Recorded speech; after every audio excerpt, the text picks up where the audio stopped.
All right, awesome. Welcome back. It has been a year since we last posted. Welcome back to NSDA podcast. I'm Fred.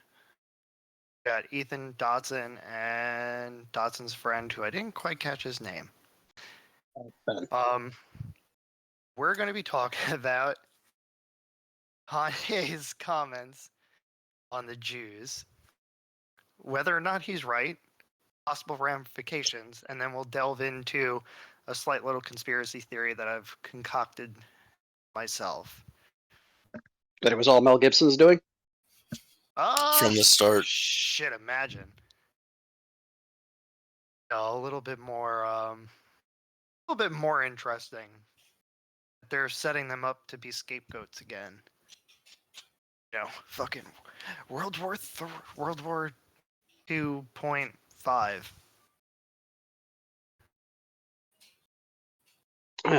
Well, I mean, it's kind of crazy how quickly everything came out, and then just how quickly the response was to it all. Because I don't know, it seems like it was custom made to make people, to basically make people out themselves that do have questions about that sort of thing. I'll know what he said, and I'm pretty sure we all kind of agree with it to an extent. Now, it's important for us to distinguish that when we're talking about like the Jews in air quotes that control everything, we're not talking about like the Hasidic Jews that you see in New York City or other places with the hats and the curls, or like highly religious Jews. We're talking about the ones that are we're just talking about the ones that are Jewish in name, not in virtue, which is an important distinction, because I think a lot of people might get that mixed up, and I know that's something that Ethan brought up, that he's worried there might be ramifications against, the people that usually associate with Jews, against them, even though they're completely disconnected from this in its entirety. Like, most of them probably don't even know what he actually said. Yeah, there is a unique interaction among people who proclaim Jewish identity, yet don't actually seem to believe anything written in history about Jews, specifically in the Old Testament, in the Torah, in the Talmud, and also that they seem to have that perpetual victim mentality, because their ancestors, air quotes, were always victimized throughout history, some legitimately, some not, and they feel like just because someone fucked up their order at Starbucks, or they couldn't quite get the job they wanted because they blew $100,000 on an underwater basket weaving degree, means that they're now oppressed. And so they use that interaction, or that intersection of Jewish cover identity, where you say anything bad about them in any way, shape, or form, it's anti-Semitic, along with their hatred of the Western world as a way to cause unique damage. Well, I was going to say, I actually have a perfect example of that. This was back when I worked with the Department of Transportation, and it was during the winter where it was hot as balls in the truck, and I made a joke to a girl who I didn't know was Jewish, and I made the joke that it was hotter in the truck than inside a Nazi oven. I thought it was funny. I thought it was fucking funny. But she was like, I'm Jewish, right? And I was like, no, I didn't know. At the same time, like... I won't lie, when people make those kinds of jokes around me, I don't even tell them. Like, who cares? Right? Like, A, it was funny. B... It's not in any way an endorsement of the Nazi oven. Yeah, and I was just like, but... she has tattoos. She's not religious in any, like, just because you wear the Star of David around your neck doesn't mean you're religiously Jewish. That doesn't work like that. And on top of that, it's a joke. Like, relax yourself. It's they recognize that their ancestors were persecuted rightly, but they believe that they're being persecuted for the same exact reason, and that's a joke. That's laughable. They aren't being persecuted, and if they are, it's for a totally different reason. It's for their explicit leftist politics. I was gonna say, because I've encountered a lot of people who from a variety of backgrounds that were kind of treated like shit throughout history. Hell, my girlfriend's a Pole, and I mean I remember I've made some fucking horrendous jokes, about the mistreatment of Eastern Europeans. And I mean, shit, I remember New Year's 2 years ago. We were at a party with a whole bunch of Polacks, and I put on a Russian song, and it says, we're Polish, right? I says, well, it's all right. You all sound Ukrainian to me anyway. Which they took that shit a hell of a lot better than when I've made jokes to my, to other co-workers. In fact, I remember a friend of mine went on to work at a care home, and there was a girl I was friends with. She's Bulgarian, and I just said, I said congratulations to my friend. I says, look, well done for you, but you're taking away our hard-working immigrants' jobs here. And she went and revolted me. I was like, we've been friends for like 2 years in this job. I've known you all this time, and there's no hatred there. But immediately was like, no, you're attacking my character. You're doing this. And I was like, I didn't make anything about your character. It was a fucking joke. Get over yourself. You've made horrible jokes about me for. Well, I think it's ironic because when all of these people that want to control access to weaponry, they all basically claim that mankind is evil, but then here they are, exactly, words are violence, but here they're also wielding your words as violence, whereas you're just like flopping them around, but they treat it like it's a diamond sword just slashing into them over and over again, and it's just like these are two totally different ways of seeing the world, and one of them is much more sane than the other. Let's be honest. Well, I mean, I don't genuinely believe that a lot of these people are truly offended or truly upset by the things that they claim to be upset and offended by. I think it's a case of they're very, very cogent of the fact that those words are weapons, but not to be used against them. But they're ones that they can turn on anyone who upsets them. So it's not hypocrisy; it's warfare tactics. Yeah. So it's essentially political. It's a case of, can you turn someone's words against them? So anything that you say can and will be used against you in the court of public opinion. But at the same, we can wield that same weapon against them, but we choose not to, and that's because they've embraced the tenets of the repressive tolerance by Herbert Marcuse in 1963, which says accept anything from this aisle, the left, and reject everything from the right. And it's written across 125 pages, very eloquently, very complicatedly. And the fact is, we can do the same thing. We just choose not to because we're the more civilized people, if you will, and that causes difficulties. Well, I don't know if it's as usable by our side of things because this is a byproduct of nearly 60 years of building up a learned response to particular phrases and particular forms of dialogue where they can be turned to be seen as being violent or oppressive. The same language can't really be turned in defense of, say, for example, we tried it with the All Lives Matter, and I mean, a guy flew a plane over Burnley football stadium with a ticker tape on the back that says All Lives Matter Burnley.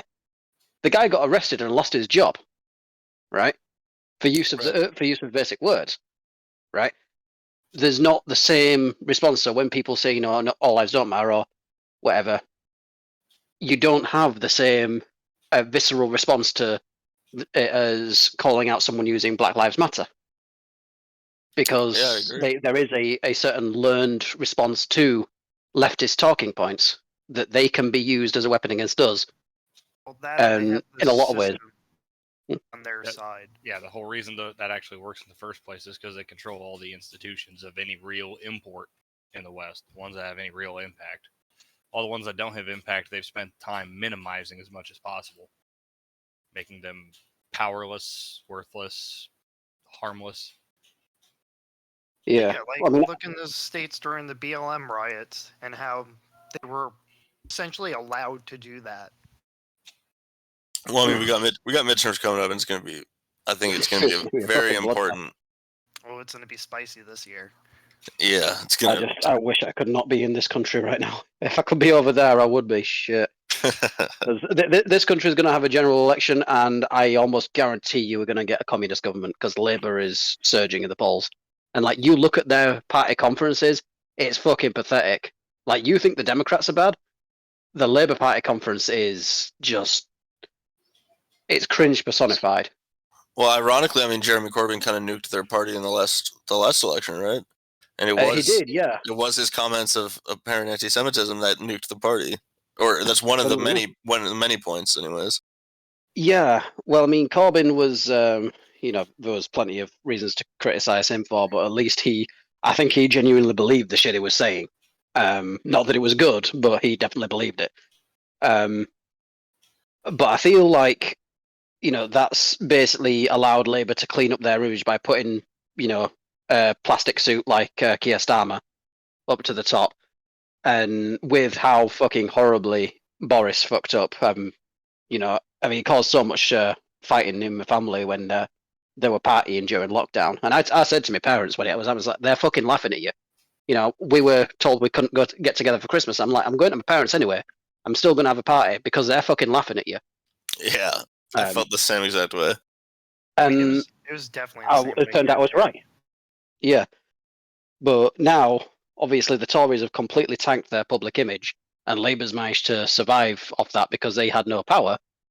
But they had no power because people overwhelmingly voted Tory for the first time in history, only to avoid an authoritarian leftist government, and what we got was an authoritarian leftist government. So why even fucking bother? Yeah, no, it's the Michael Malice quote all over the place. Conservatism is just progressivism driving the speed limit. It all ends in left-wing authoritarianism. Eventually, yeah. Referring to UK conservatism. Well, that's the thing, is if you look at the sort of political history of conservatism in the UK, it has always been, like, it was neoliberal before the neoliberal establishment was kind of a thing. You know, Thatcher was a prime example of a neolib masquerading as a communist. As a conservative. Sorry, mix my words up. They all sound the same. Well, and notice that, you know, in America, anyways, when you refer to somebody as a neocon, you're talking about somebody starting so-called needless wars. I think Margaret Thatcher was accused a lot of that, and it's just ultimately it's the neo, it's the so-called new. They really are fulfilling the Orwellian prophecy of just perpetual war. Yeah, well, I mean, it's why the moniker of classical liberal, you know, does apply to most people, I think, because a classical liberal is what is in American terminology referred to as a standard conservative. But that's not what's represented in the Republican Party or the Conservative Party here in the UK. I mean, some of the Republican Party, sure, but a lot of that has sort of absconded to the Libertarian Party now. At least the Mises caucus. Right. I was, anyways, semi-active in that for a little while. I go to my conventions every year. Well, it seems like they have a much better time of things. Hopefully, we have a LP candidate on almost every single position on this upcoming election. Well, I think it's certainly the public sort of zeitgeist now. People are talking about it a lot more seriously than they were, 10 years ago. Yeah, well, I mean, it takes, like, in my opinion, it takes the best of both worlds. At least the talking points, right? Like the anti-war talking points of the pre-2008 left, and the really the Austrian perspective for economics on the right hand side of things. It takes the best of both worlds. Well, I'm certainly hoping for more in the future because, well, I mean, I don't know if Dave Smith is the best representative, but I really do want Press Secretary Michael Malice. Yeah, it'd be nice. Whatever we get, I don't want Trump as president again just because I want him as Secretary of State, because that'd be the funniest goddamn thing ever. I wouldn't necessarily hate him as president again. I think he would go a little right wing authoritarian for a little bit, purge what needed to be purged. A little revenge tour. I'd appreciate that. Yeah, if he goes on the revenge tour, then the Trump presidency would be pretty good. Or the next Trump presidency. But the problem I'm concerned with is it doesn't seem like he might not be the type. Businessmen usually aren't. he'll just not cut deals with those same people, not realizing that they'll just swap out the faces and have old snakes and new skins. Yeah, but has he really gone back to being a businessman since becoming the president? It seemed like his now chief role is the. I was gonna say he doesn't really have to. He's kind of retired, and he's fine. Yeah, I mean, I just behind a DeSantis type, because DeSantis is actually a crusader. He has believed this shit for a long time, so he's willing to fight the fights that need to be fought. Yeah, I'm just hoping that 4 years of Trump is a good opportunity to set up an 8 years of DeSantis. But Rick Santorum did say that that's never going to happen. Just because it's, at some point there will be a hunger for an alternative to the party that's in power. Well, I mean, I don't know. The Democrats held the Congress for like 60 years after World War II. Yeah, I don't know though with something like the presidency, because it's such a, I guess it's the thing that everyone knows and looks at when they see America. It's the office of the president. Yeah, I'm taking a class on it this semester, dude. It makes me want to fucking vomit every fucking time I go to class. Every single time they're just like, and this is why the presidential powers expanded and why it was perfectly okay. It's just like, disgusting, dude. The fucking president should be there to veto shit, and that's about it. It's the balance of power for a reason. But all right, so it's because we got off on a tangent. Back to the Kanye thing. Right. So I'm just gonna throw my little conspiracy theory out there, right? So he says Jews control everything. He gets blocked and banned off of everything. Now, my perspective, right? If I were to control everything and someone is saying that I am, I wouldn't block him. I would let him say whatever the fuck he wants. Why? Because it's only going to be him and a small select number of people who are going to believe what he says, right? But the minute you block him, not only is him and that small number of people going to believe it, but there's going to be the outliers who are looking at this and they're going, oh, that's weird. Now, my theory is that it's not the Jews, it's like Illuminati, whatever the fuck you want to call them. The people who control everything. The Irish. They're, I think, they're setting the Jews up to be the scapegoat again. Or what? I don't know. But the way I see it is, if I had the power, and let's say Ethan is sitting there making tweets about how I control everything. For me to block him would be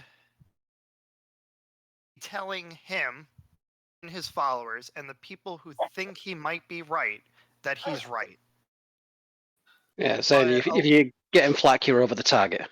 Yeah, but by allowing him to exist, he just looks like a crazy person. Now with Kanye, right, they blocked him. He's being removed out of he's losing everything. He not only looks right, he just became a self-fulfilling prophet in the eyes of the people who are like, oh, hey, the Jews are bad.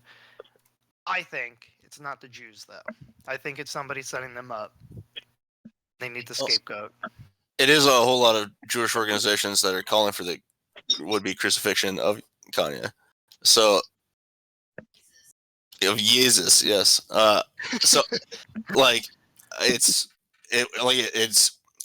the game theory of why do it if it reveals yourself when you do it. I think is an apt observation, but at the same time, it is a series of Jewish organizations that are calling and demanding for the denunciation and rejection of Jesus in their business deals, and so that kind of undermines the game theory position, which is still apt, but at the same time, it goes back to when Jesus or all these other people and talk about it, they are oftentimes, if you ever hear the keyword Sabbatean, they're referring to the Chabad movement, and that is the Hasidic Jews. Now, they're completely out of their mind, in my opinion, and I can go into that in more detail if I need to, but the reality is that these Jewish organizations that are calling for the denunciation of Jesus, They're the ADL and all of these other ones. They're run by Reform Jews who don't take their Judaism seriously and wield it as a weapon to punish whoever they want. I don't know, but for me, I don't want to participate in a Reform shul because I recognize it more as a political weapon than I do as a religious institution. And frankly, a lot of these temples aren't even going to be recognized by the religious Jews. So when Jesus is talking about Jews control everything, he's referring to a small minority of people that were born a certain way, but have renounced that way of life and have instead adopted a completely different perspective. Like what I said earlier on, like Jews in name but not in virtue. Like that, like at least that's who we're assuming he's talking about, because I mean that's who, like, you know, George Soros and all that. That makes sense. So for these reformed communities to come out and basically, I'm saying you think that it's somebody setting up the Jews. I'm saying yes. It is secular, a-religious, or anti-religious Jews who are setting up religious Jews. Because they know the average person isn't going to think about them. They're going to think about, you know, the Hasidic Jew in like New York City with the hat, the suit, and the curls. They're not going to think of like Seth Rogen or Sarah Silverman. It's also because at its core, leftist ideology eats itself. It's a snake that eats its own tail. And so this is the leftist movement within Judaism trying to swallow its tail, the Chabad movement. But the fact is that the Chabad movement rejects this kind of stuff outright. And so they're going to end up, instead of swallowing its own tail, it's going to end up just dropping it entirely, and it's going to be this fucking thing that flails around in society and whips whatever it can, and everybody's going to see it and be like, oh, well, it came from that fucking thing, and they're going to still attack the religious Jews. Well, the average person isn't really going to draw a distinction between the Jew and the Jew. To someone, a dispassionate observer who is unfamiliar with the distinction between the secular and the religious and the Hasidic and the Orthodox, etc. It's a Jew, is a Jew, is a Jew, is a Jew. So, I mean, Kanye is not exactly doing a good job of drawing that distinction himself, but I feel like that's probably because he doesn't know. Well, I think that for maybe the casual observer, you might be right. But to me, that also, that reflects the woke ideology. A whitey's a whitey's a whitey's a whitey. It sounds the same exact way as a Jew's a Jew's a Jew's a Jew, or a black's a black's a black's a black. It's all identity politics, and maybe that's why wokeism is so popular, is because to the dispassionate observer, it's just the easiest way to look at it, rather than taking the more nuanced perspective that says every single one of these groups of people has some kind of bell curve that reflects how they interact with society. Yeah. Well, yeah, but I but think we it also comes see, from with, we also see with like, never mind, you can go. I was saying we do generally, unthinking or consciously, we do tend to categorize people by some form of identity group that they're a part of. And if people are going to associate one person with, identity of Jewish, then it's fairly natural that anyone else who is part of that identity by, virtue of birth, virtue of religiosity or whatever, is going to get lumped in with that. Which, yeah, the identity politics side of it is ridiculous, but it's also a realistic thing of how a lot of people do tend to approach their interactions with people. They will have them in a particular box just by virtue of, their skin color, religious group, or ethnic origin. Yeah, the thing with like wokeism, or people who are woke, is that we all acknowledge that there's a curve, right? Like, not no two Jews are the same, right? Like Ethan's not on the same level as, like, I don't know, let's say a Hasidic Jew in the city, and then vice versa, right? So we understand that. But someone who is woke or is trying to be woke, they don't see it that way because it complicates everything for them. And they don't like that complication. Like, for them, You even see it with like in the when they're talking about minorities, right? They think all black people dumb and they just can't do anything, and they need like the quote unquote white savior to save them, and it's a horrible way to really look at the world. Well, I mean, how much of that is just down to a simple lack of cognitive ability to pass those groups? Because when you try and explain that a majority of like in general, women are shorter than men, you were trying to explain that there are people, especially in the woke, that will be like, yes, but there are some women that are taller than men. I was like, yes, that is true. Well, but yeah, in general, this is sure. This is an observable truth. Well, yeah, I think Ethan, you shared that in our group. Basically, it was someone who doesn't understand averages or per capita is someone who's just low IQ, and you really shouldn't be, arguing with, because if you don't like, I think the example they used were on average, Asian males are shorter. And if someone turns around and goes, well, I know a tall Asian, like they clearly lack the mental capabilities to understand what on average or per capita means. So those aren't people you should really engage with.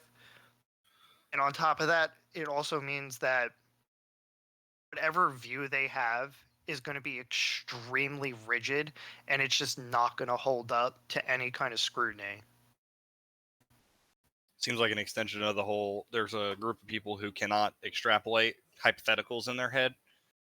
I don't know if I shared it with y'all, the story of one of the Subway knockout game felons. How would you feel if that happened to you? Imagine what it was like to be knocked out by a stranger on the subway. He physically could not wrap his head around the concept of imagining a thing that didn't happen to him already. Maybe it just reminds me of the thing in Family Guy. Shouldn't be allowed to participate too much in society. Well, I mean, and look at who let them all out. All of this type of people out of these institutions that would have kept them away from normal society. It was Ronald Reagan. Well, he let them out of the asylums. A more recent president was letting a lot of them out of prison. True. I mean, that's been a big aim of stuff like bail reform, isn't it? And I mean, obviously the open quotes conspiracy theory of Soros being in charge of a lot of that has been, well, he's been behind a lot of the putting in, fairly leftist and leftist DAs who won't pursue and target people. He also helped put Jews in rail cars in World War II. So, I don't understand why people point to him and say this is proof that Jews are doing stuff. He was killing Jews 70 years ago. He was like. Yeah, I never quite understood that with Soros. How they're like, he's the prime example of Jews controlling everything, but it's like he was a Nazi. Like, how does that work? It's like calling Ben Shapiro a Nazi. Like, I don't know. I heard it once on a post and immediately had 5,000 fucking comments about how I was an anti-Semite. Oh, they're coming. He lost Harris. They're coming for him. Well, I mean, the thing is, though, is people do draw a connection between someone like Shapiro, someone like Soros, as being, weird. Nazis. Do you think that's why? Do you think that's why Shapiro lets Candace Owens stay on the show? God, I have no idea.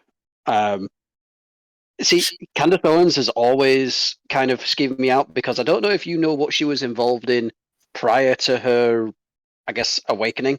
I mean, she was very left-wing, from what I understand. Well, yeah, because I remember she had put together a website called Social Autopsy that was essentially kind of like a leftist version of Kiwi Farms that would scrub a targeted person's social media, their background info, pretty much everything about them, and give them a rating on a scale, sort of a social credit score. Yeah, and doxing at the same time. Yeah. If you look up a Social Autopsy that Candace Owens was involved in before, like she she was way into it, trying to push it as this sort of big idea for identifying and taking out harassers and targeted people. I mean, she had the backing of Anita Sarkeesian on it. Bully hunters. Oh God. Which is how I found out about it, because I found out about it through Carl Benjamin, right, who did a whole thing on it about 8 years ago now. We've probably watched so much of the same content, dude. Well, Sargon is someone I've had the opportunity to meet. He's a lovely person. Kissed his beard once. Nice. So, yeah, my aim is to get some of the articles from my website onto the Lotus Eaters at some point. That'd be sick. So, if not the Jews, Harris, then who? See, yeah, that's the question, right? Because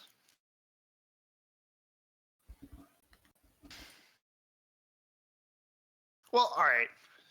This is gonna be a weird tangent. So, I don't know if you guys are like, what is it? Pervy to like Andrew Tate or anything like that, or his whole thing, right? So it's kind of a similar situation. Like, he was banned off of everything, like, I mean everything, in like 48 hours. Now, clearly, hold on. So that whole situation, like, we're not going to talk about the dude.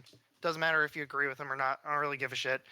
The fact that in 24 hours, he lost access to everything. Like, you got Facebook, Instagram, TikTok, his banks, Airbnb, fucking... If you can name it, he was banned from it, right? So in 24 hours, he was banned off of everything. And as an outsider looking in, he used to talk about how there are people who are in control of the government, and that we, as regular people, cannot possibly comprehend the level of power they have, right? So, if not the Jews, then more than likely whoever they are, right? Like, the fact that they have this kind of power and they could literally ruin your life is absolutely insane. Yeah, well, I mean, there are these groups in sort of positions of power in any government that do, I guess what we refer to them as like the deep state or whatever, but they do. I mean, they do obviously exist because, like, if you ever look into police officers investigating, like pedophile rings, I mean, I work security at a lot of sort of vulnerable children's places, for like young people between like 12 and 16, and it's a fairly open secret as to what was happening there. So when a guy came around who was, is a fellow who runs a cab company in Keighley, so I guess you can guess it is a national origin, let's say, called the cops to come and remove him. Once they sort of come in, realised who it was, they just stepped away and apologised to the guy for interfering with his night. It's like he's in a vulnerable children's play with a girl who thinks he's going to be his wife when she grows up. And there's this girl, 14 years old, who is convinced that this man is going to marry her, is going to leave his wife, and she's carrying on a fake relationship with his son, who is a boxer who's closer to her age, but she's really screwing the dad, and the police won't do anything about it. Well, that's also kind of like the same shit here. Not like that severe. Like, all right, so you have the Hunter Biden situation, right? But I mean, you see it everywhere. You see a lot of this like fucked up shit, and you're just like, well, hang on, that's fucked up. Why is this not being taken care of? And well, eventually you just lose faith in the government completely, which is what happened to me.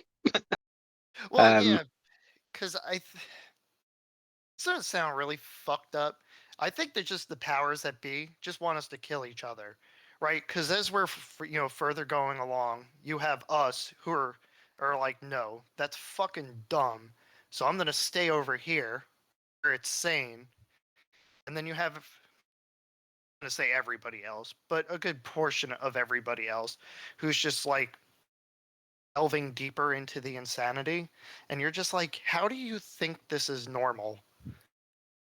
Like, See, look at today. You got like people trying to fucking defend like pedophilia, and you're like, no, like that's fucking wrong, my guy. see, I think a lot of this is these powerful individuals. We aren't wanting to go Joe Rogan on yet. They're just like us. They're monkeys playing with the tools of gods. They don't actually realize. I mean, they are aware of the power they've got, but they have no concept of what they can do with it. Yeah. We treat them like they are some almighty, all-knowing force. They're not. I've met people in government. I've met people, who work in high-tier jobs. They're fucking idiots. But like we say, they have a lot of power. You say we, but when you say we, you're referring to the population at all, right? Which the population at all is made of 99% not Jews for one, and not the elite for second. So like the population is responsible for how the population behaves. You build your own chains, so says Voltaire. And the only person that can break you free of them is yourself. So I mean, people say all the time, like, "Oh, we view these politicians as though they can solve all their problems." I reject that outright, and like I'm one of the so-called shadow rulers. I reject this notion outright that the rulers can foment a positive relationship with the future. They exist only to exist. That's it. Yeah. Just like bureaucracies only exist to grow. I wrote an article on this fairly recently. It covers the things people will accept and believe with no proof if they are told it's the right thing. Obviously, you've heard of the Stanford Death Prison Experiment and everything. But I think the best example I found is: are you familiar with the BBC TV license ban?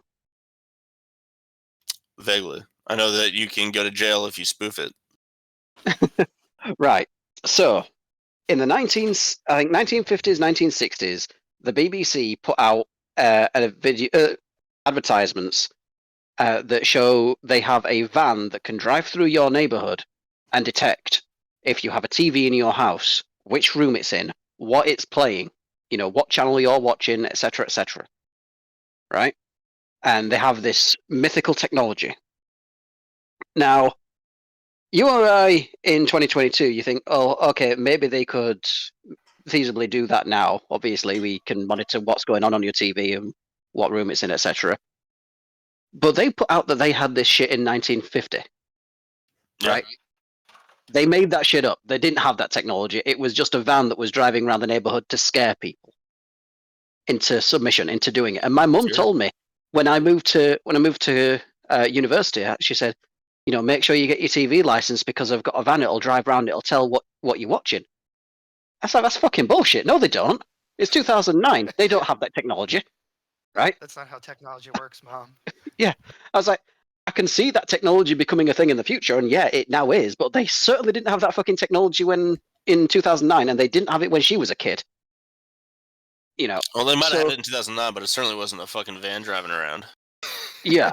Yeah, government vans that drive around are usually doing other things like kidnapping children to sell. It's just Flowers by Irene. But yeah, I mean, thing is though, is my mum wholeheartedly believed it, and it wasn't until I said, "Hang on, no, that's bullshit," that she, I addressed, sort of challenged her on the issue. Realized, oh, I've not really thought this through at all. And we've had the same argument over shit like COVID. Because she constantly bloody harassed me to get the job. And I'm like, I'm not fucking doing it. Yeah, thankfully I got. Especially with all the information out now. Fucking Christ. People should be thankful they didn't fucking go into peer pressure over that. I mean, I feel bad for the people that did. Like, my ex-girlfriend did. Like, I feel bad for her. I feel very blessed because my family did not pressure me into it. But Israel is the most highly vaccinated country in the fucking world, so. Right? That's what I fucking mean, though. They're trying to get rid of you. Right, exactly. So like if everyone's supposed to take the shot and that's a conspiracy by the Jews, then why is Israel the fucking most highly vaccinated country in the world? See, I think so. It comes down to like, Jew in name, not by virtue. So these people probably sit there and go, "Yeah, I'm a Jew." So then you're sitting there, you're like, "Okay." Then shit doesn't work out, and you're like, "Hey, the Jews control everything because they introduce themselves as such," when in reality they're not, and they just want you to hate them. So then when the New World Order comes in, you wipe them off the face of the earth. Just boop on. Well, I have argued that there's going to be two distinct forms of Judaism in like 300 years, and it really is just the secular branches versus the religious branches. And well, I mean, how long can that survive though? How long can the degenerate form, as long as at this moment only exist by virtue of the fact of the control that it has until they assimilate in. That's it. Yeah. Until they assimilate themselves into irrelevance, and they do that by having non-Jewish spouses repeatedly, over and over and over and over again. Especially non-Jewish moms. That's right. I mean, isn't a matriarchal or matrilineal? Yeah, matrilineal. That's the word I was looking for. Well, I mean, the reform movement does try to make it a little bit matriarchal, but yeah, no, definitely matrilineal. Yeah. I've seen enough 50-year-old Jewish women to not want to get involved in that at all. Yeah, and they were probably raised by a Jewish mom with a not Jewish father. I'll be right back, guys. Keep talking about whatever you're talking. I'm getting my phone blown up to go downstairs. But yeah, I personally don't believe. Like, I believe to an extent that the Jews control a certain aspect of things, but not completely.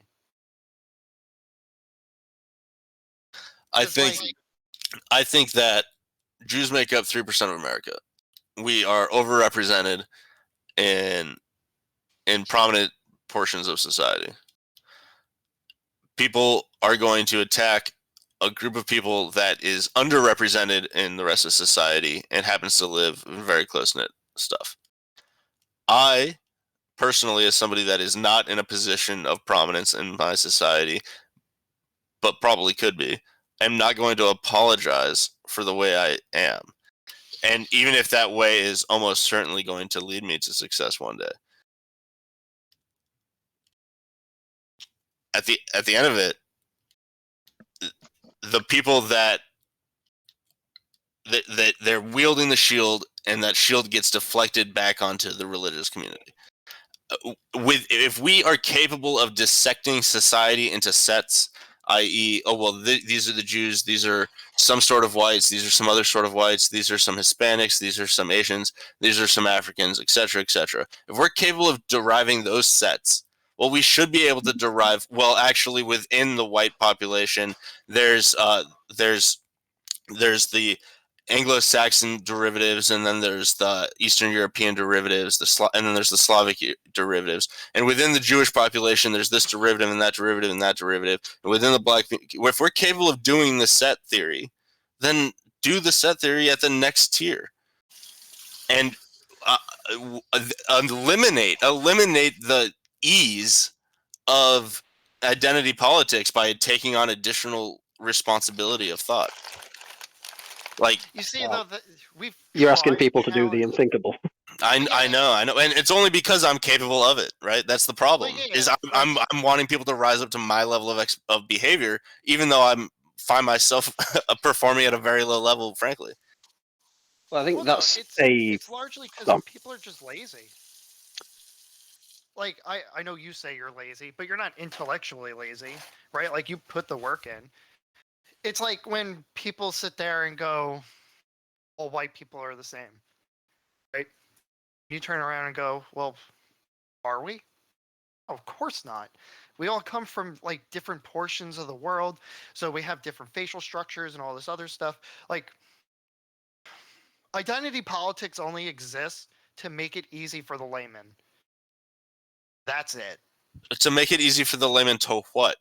It makes it easier for the laymen to war with each other, dude. Yeah, to just create divide. That's all it is. Like, I can't remember the dude. I don't remember his name. I think he's a UFC fighter, and he was doing an interview, and he was just like, "I never knew I was black till I came to America." He was just like, just people. Yeah, that's a very real thing here because you know, you got black people and Indians, or people of Indian descent here in the UK. They're called British. Rishi Sunak might be of Indian descent. He's British. Yeah. Idris Elba is a black guy. He's British. Kanye is an African American. Actually, he's a black Hebrew Israelite. He is now. Yeah, he's Yakub. Yakub, I guess. But no, this is the thing: is America's the only place where I've seen it. Where it's Latino American, it's Chicano American, it's African American. It's a natural evolution of the salad bowl philosophy instead of the long-standing tradition of melting pot that America had. Well, it's the crazy thing because the way we view it in British society is very much if you adopt the values and ways of thinking of our society and the things that we believe in and agree with, then you are British, right? It's why there is a divide with British people and our Pakistani population, as opposed to a lot of our black population, is because they are fundamentally different in how they view their interactions and their role in our society as being people of a particular background as opposed to being British, right? Now, funny thing is that's how I tend to view America, because I tend to view it as a case of I ascribe and I subscribe to this particular set of values I feel represented by this country. That is something that I attribute a lot more to America than I do any other country, but it seems to be British society that's doing that a hell of a lot better right now. Maybe not with, as I say, with our Middle Eastern brothers, but certainly with our that's African because and most Indian of America was actually colonized by Germans. And you see in some of the most Germanic places within America, you see woke identity stuff taking the deepest root, or being allowed to thrive. Like I'm thinking places like Minnesota, like that's wherever Dearborn is. That's deeply otherwise Germanic territory, and it's being allowed to foster this deeply radical Islamic population there. And well, Islam also is like, it's a nation unto itself.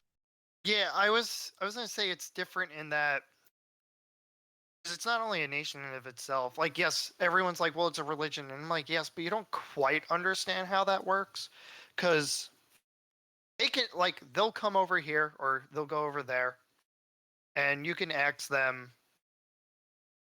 do you obey the laws of the land or some shit like that, and they'll just be like, yeah, if that's the law. It doesn't mean they agree with it. That and their entire religion is built on the Taqiyya. Taqiyya, yeah. Once again, I've written an article on the use of taqiyya as a cultural way of infiltrating that the left has basically adopted, actually, in going into nerd spaces, stuff like Dungeons and Dragons, shit like now with the Witcher show. It is a form of cultural taqiyya that borrows heavily from the Islamic perspective on you will follow the rules of the land until you are in there with enough force and enough number to where you can change essentially overtake it. Yeah. What I mean, taqiyya, it is a fantastic infiltration technique, but it requires the dedication of generations, which the left doesn't have. Which is why now it's falling apart. Like shit, the Witcher TV show's just lost its lead actor because I think in a large part because Henry Cavill doesn't agree with what they've done with the character, and now the X-Men show that they're hiring for. It said specifically, if you want to be a writer for this show, you have to be a fan of the original. You have to actually understand and know why we loved the old show. Right. I mean, ultimately, that's just going to be a new, different form of gatekeeping because they might have loved the show for a completely different reason than you'd love the show, and they're going to disappoint you just as much as the previous writers were disappointing you, just in a different way. Maybe, but gatekeeping is necessary in this situation. Sure, and like I'm not necessarily disagreeing, but ultimately it comes down to who the gatekeeper is and who controls who the gatekeeper is. Yeah, I mean, the mouse, obviously. God. Yeah. But I mean, thing is, though, is like with stuff like, because gatekeeping is obviously a very maligned term, because it's a thing of, you're being exclusionary, you're keeping people out. But it's a case of if you don't enjoy this thing for the reason that the people who were here first enjoyed it, you are free to create your own thing. Well, yeah, that's why, like, so I've always heard the gatekeeping thing. Like, it's important to have it because it's how you learn about things, right? Like, you can't just jump headfirst into something and just be like, oh, I get it. Like, no, you're not going to get it. And yeah, we're going to gatekeep it for you, but at least I'll be able to help you understand it to an extent. Yeah. Well, the thing is, though, is in some ways, it's a case of if it's something that you hold dear to your heart and someone else with no background in it whatsoever has approached it and has decided this is now something that I want to be a part of, but I'm going to make it amenable to my way of thinking. Like, for example, if I, Goldberg, if I went in and said, okay, I want to join the Jewish temple, Jewish faith, I want to become a Jew, and then said, okay, well, I don't like this particular thing, I don't want the end of my dick cut off or whatever, I'm not doing that, but I'm still totally Jewish, guys. You'll be happy to know that there are plenty of reform shuls that will be happy to take you in. And therein lies the problem, right? That's right.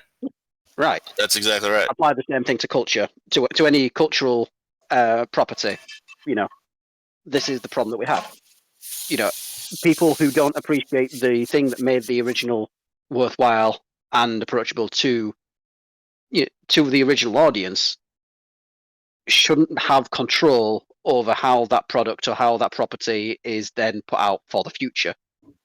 And that's why I say two distinct forms of Judaism where eventually one of them will assimilate into the rest of society and become irrelevant, and the other ones will be the religious Jews, which is not the toxic element.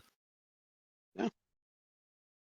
I mean, I've never had an argument with someone who was genuinely someone who did go to temple. I worked security at Jewish temples. Lovely people, right? I've never had an argument with them, but whenever I've had an argument online with someone, they will trot out the "I'm Jewish" line, and it's like, you've never been to temple, you never actually done any of the things that I would associate with being a person of Jewish faith. Right. So, sunlight's the best disinfectant. Let them expose themselves, and the rest of society can ignore them. I mean, like, the problem is that society doesn't ignore them, and like they should. Well, I was also going to say, for the ones that do assimilate into like regular society, the problem also is that they use that as a shield to, like you can't be critical of them. If they're still using it as a shield, they haven't assimilated. But here's the thing, right? In today's society, why would you get rid of that shield? I mean, I guess if assimilation means assimilating into the new woke culture, but frankly, like, there's 7 million Jews in America. They're not the ones that are starting the shit. Well, no, but you know what I mean, right? Like, if you have it, why not use it? Granted, they use it in the worst fucking possible way ever. I mean, I don't know, like... It's a cultural atom bomb. They have control of possibly the greatest weapon in our history. In that they have the control of the cultural institutions, Hollywood, entertainment media, being able to steer that and create this sort of attempt at sort of creating a woke culture is supremely dangerous, and we've seen the effects of it. But you're also seeing the rejection of that with the success of non-woke properties and things that actively reject that. I mean, shit like Top Gun Maverick. Yeah, shit like Top Gun Maverick, shit like Eric D. July's Isom comics. You know, the fact that that has been not just successful, but so successful shows there is a hunger among the general population. You talked about how we can control the cultural institutions of these groups of people, and you have Andrew Breitbart saying that politics is downstream of culture. Well, what's upstream of culture? It's education, and that's really where the problem lies. And it's not. And I got to tell you, like, I receive more anti-Semitism in university than I do not in university when I'm just walking around. And it comes in institutional forms, the anti-Semitism, what I perceive as anti-Semitism. Well, and what do you mean by that? What do you define as being anti-Semitic? Explicitly utilizing only the reform perspective when it comes to education on Judaism, and then applying that same logic towards Israel. For example, I had a CARE Center of American Islamic Relations an employee for that organization tell our class that basically what the Jews are doing in Israel is equivalent to what the white man did in Oklahoma. And that's a completely nonsensical perspective, not to mention if it's even remotely accurate, then what is he doing in Oklahoma if not participating in the same colonialism? That, and it's also self-destructive. You're going to sit there and tell me that you, like your people, are evil and are doing evil things, and I'm just supposed to not do anything about it? But regardless, my point is that ultimately the films that are coming out from college-educated directors and writers. And regardless of who controls that institution, that's really where the power emanates from. And I'm here as a open Jew, and I fucking hate it, dude. I think it's ridiculous. Well, I was going to say, it's the best joke I saw. It's the same thing that we're seeing with like racism, right? You know, you got people using racism. How to word this? Right? They say they're anti-racist and all this other stuff, right? They say the most racist shit, and you're like, how do you not see what you're saying as racist? And it's the same thing with like anti-Semitism, right? It's the same. They'll just say it, and you're like, it's anti-Semitic. You know that, right? And they're like, no, it's not. See, the thing is it can't be because they're on the right side, right? Yeah, exactly. They're best example I saw was repressive tolerance all over again. Yeah, I mean, you should see some of the shit people were saying about Clarence Thomas over the Roe v. Wade decision. Yeah, it was epic. Yeah, I mean, you had 50, 60-year-old white women dropping the N-bomb repeatedly about how does this N-word not realize he's next? Yeah, they've all been voting Democrat. I know. And, it's interesting because, like, people have been beginning to not perceive blacks as a voting monolith, even though they're still voting like 93% Democrat. It's ridiculous. Meanwhile, the Jewish population in America does vote skewed towards Democrat, but it's like a 60-40 split. And yet, for some reason, people think Jew and automatically think Democrat. And it doesn't make any sense to me. Not that anybody here has said anything like that, but... All right, well, to be fair, that's something to... my ex-girlfriend's family was Jewish, right? And they were very Democrat. Well, it's because the Democrat Jews interact with the public. The Republican Jews don't. They interact with themselves, and that's a truism throughout all of the disparities between left-wing and right-wing culture. Is whether you're trying to force yourself onto everybody around you, or whether you're just trying to hang out with you and the boys.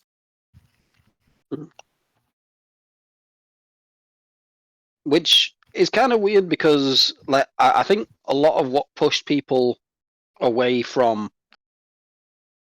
I guess, the modern conservative movement was, I guess, the more evangelical side did come after a lot of our cultural darlings very early on. Like, I remember like Cooper Lawrence on Fox News calling out Mass Effect for depictions of sex in a game, and it was like, that put a lot of us who nominally believe all this stuff very, very hard line against whatever Fox News stood for, because they came after the thing that we like.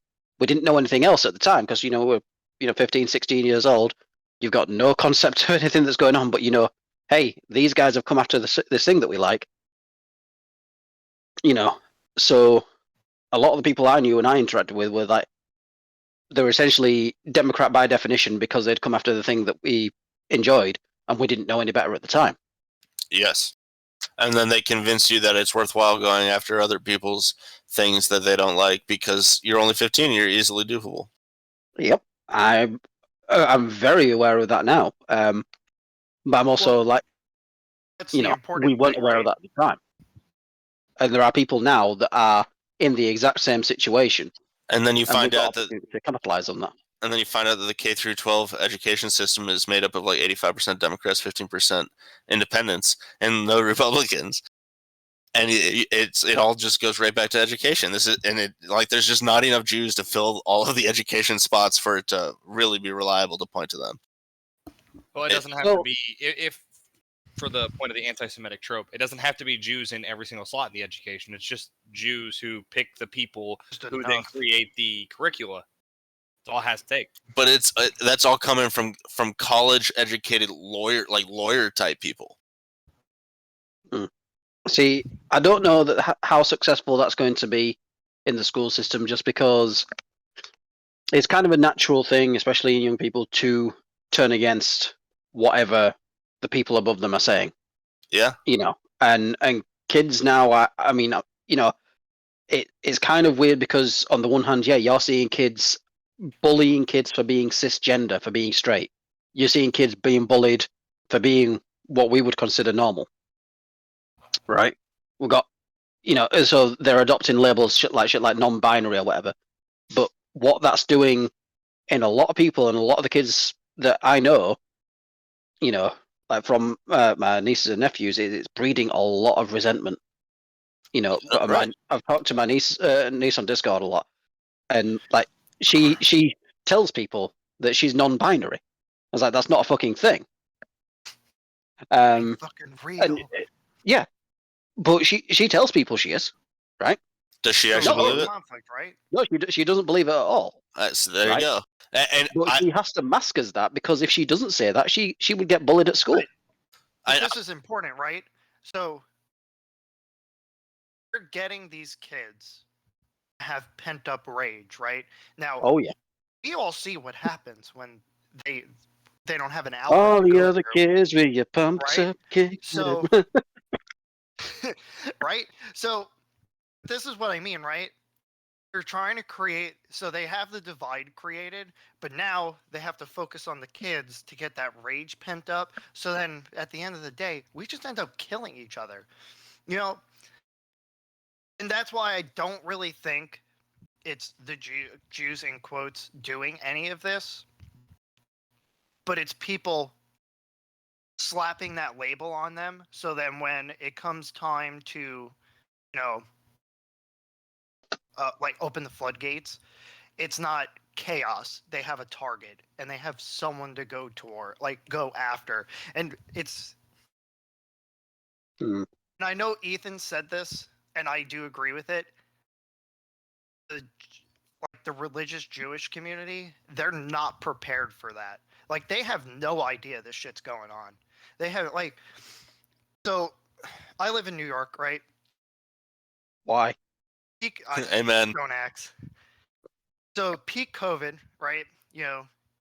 It's not slowing down, quote unquote. And this is before Cuomo came out and said that everyone following the rules happens to be the ones, getting and transmitting the virus.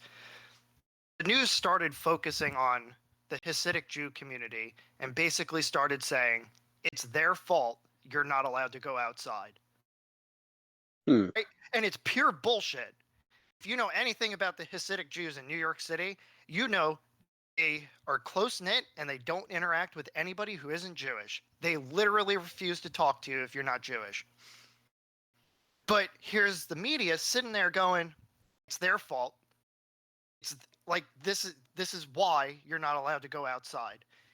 And at the time, my ex-girlfriend, her dad is Jewish, and he sat there and was like, they should round them up, lock them inside. And I was just, now at this point in time, I was kind of tired of being locked in the house and dealing with this shit. And I'm kind of a fucking, I'm an ass.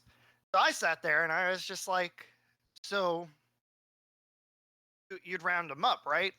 Put them in like train cars, you know, bring them somewhere. And no shit though, he was just like, yeah, you know, this isn't fucking fair. He's like, I can't go, I can't do this, I can't do that because these people aren't doing the right fucking thing. And I'm like, okay. Like, this is why Hitler was able to do what he did. And they weren't too happy that I said that. But it's true. Mm-hmm.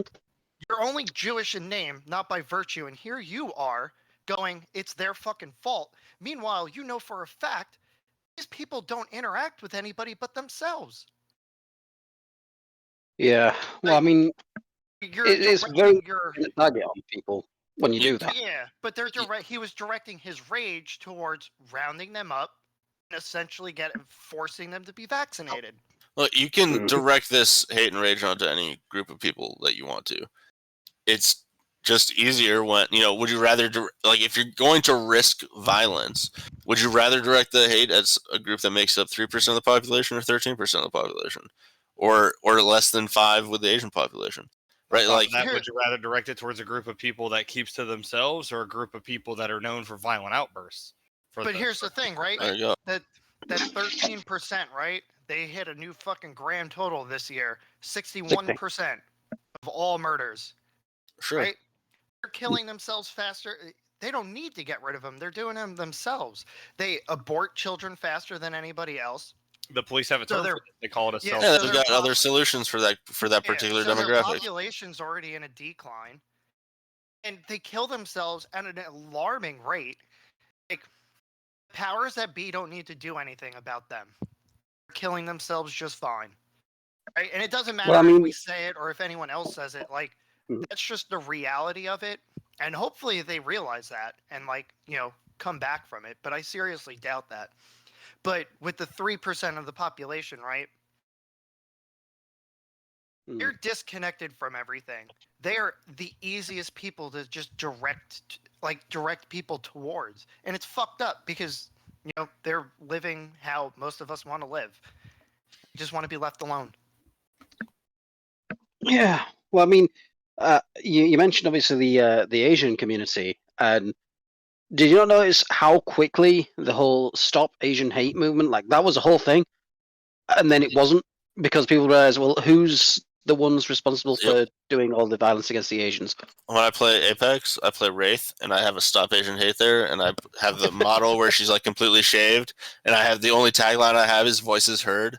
So like, she's just like playing this whole Mako woke character. I finally uninstalled Apex. I think the Troon was the final straw for me. Seeing that they only got like 30 people in queue at any given time is like really eye-raising, but whatever. It's fun to play with the lady. And I see the thing is I really like the gameplay of Apex. I mean, Titanfall 2 is easily my favorite first-person shooter. So it's like, I know Respawn knows how to make a good FPS game, and Apex is a lot of fun. But, you know, at some point, your values come up against your entertainment, and you got to pick one. Oh my gosh, keeping track of all of the companies and where their moral positions are is so tiresome. Public Square is helpful for that. Also theater, though.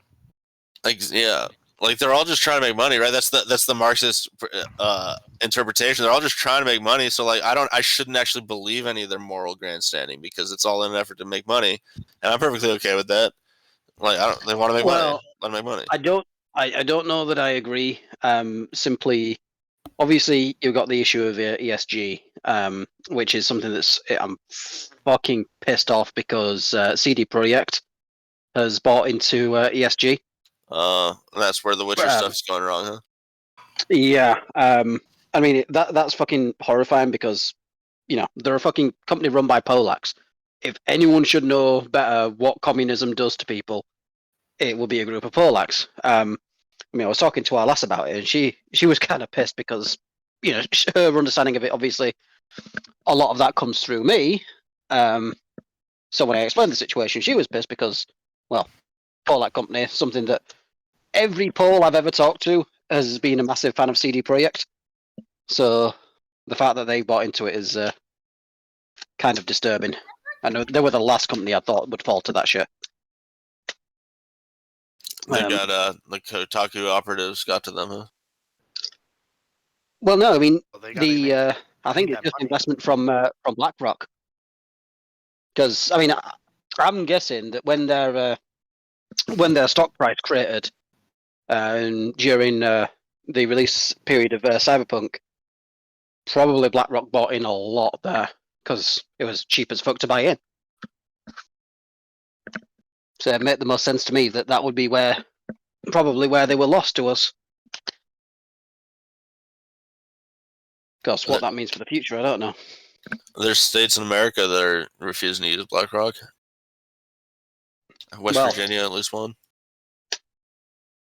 I'm pretty sure if you're getting listed on publicsquare.com, if you get listed on there, one of the things you have to do is commit to not embracing ESG.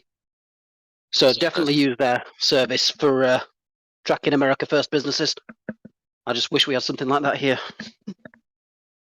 Well, that BlackRock thing is actually interesting too, because the amount of property they're buying here in the States, it's an alarming amount.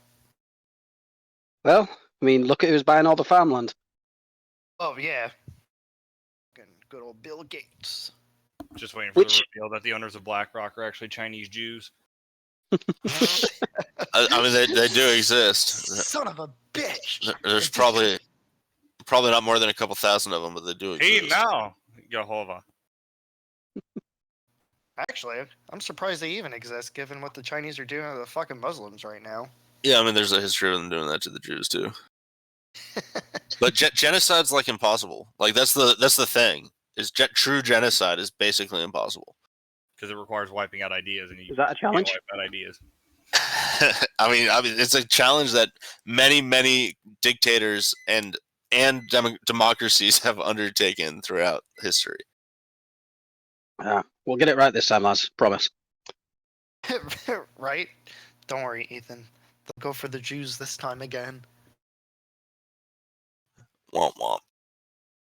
But no, seriously, the whole thing with ESG is, I think personally, that's my biggest fear now, is because a lot of this stuff, the conspiracy theorizing, the stuff around the Jews and whatever other group, it's all meaningless next to people that actually have financial control over the things that create the things that we enjoy. And committing to ESG is essentially membership into a cult. It is, corporations saying these are the values that we're going to push in our product, in whether you like it or not. And those values are fucking horrible. The through line to the counter-revolution, by the way, in my opinion, is religion, at all, including Judaism. That's what the way I perceive it is, it's the corporations are taking on a completely secularized perspective on morality, and it's wrong. It's inappropriately exercised. It's just wrong. Religiosity has worked. Religiosity has brought us to where we are, and that it is the counter-revolution. It's just the continuation of the reestablishment of these ideas that have kept us on the course that we're on. But it's trying to be displaced by secularism. Well, I don't know about. I would say more like atheists, but I remember reading something about how true atheists don't exist. Right, so you grow up. Real atheism's never been tried, guys. Yeah, right. fucking for real. But it's also like literally impossible. Like, so the way it was is this guy was explaining it as, you know, he grew up as an atheist and he was mad at the world and all that stuff. But he eventually came to the conclusion that it was bullshit, because where did he get his concept of good and bad? Right? You have to get it from somewhere. Right? And we've all had this argument, not argument, but this agreement before, where humans are just, we are not inherently good, right? It's not, that's why, like, when people try to make the argument that we are, you have to ask them, why do we kill each other? Because quite simply, we're not. We're just not inherently good. We're designed to survive. It's what it, you know, the basic animal instincts, whatever you want to go with. But we're not inherently good, but we have the capacity for it. But I don't know. I mean, survival is the ultimate good. So, like, if we're acting in pursuit of that survival, then we are inherently good. Well, I mean, that's my take, I guess. Like, survival, continuation of me and my legacy. Survival is just your legacy. Yeah, but when you're in a society, right? You agree murder is bad, right? It's not a good thing. Well, murder in and of its definition requires it to be bad. Otherwise, it's just killing. Well, yeah, but where do you get the concept that it's good or bad? You have to get it from somewhere.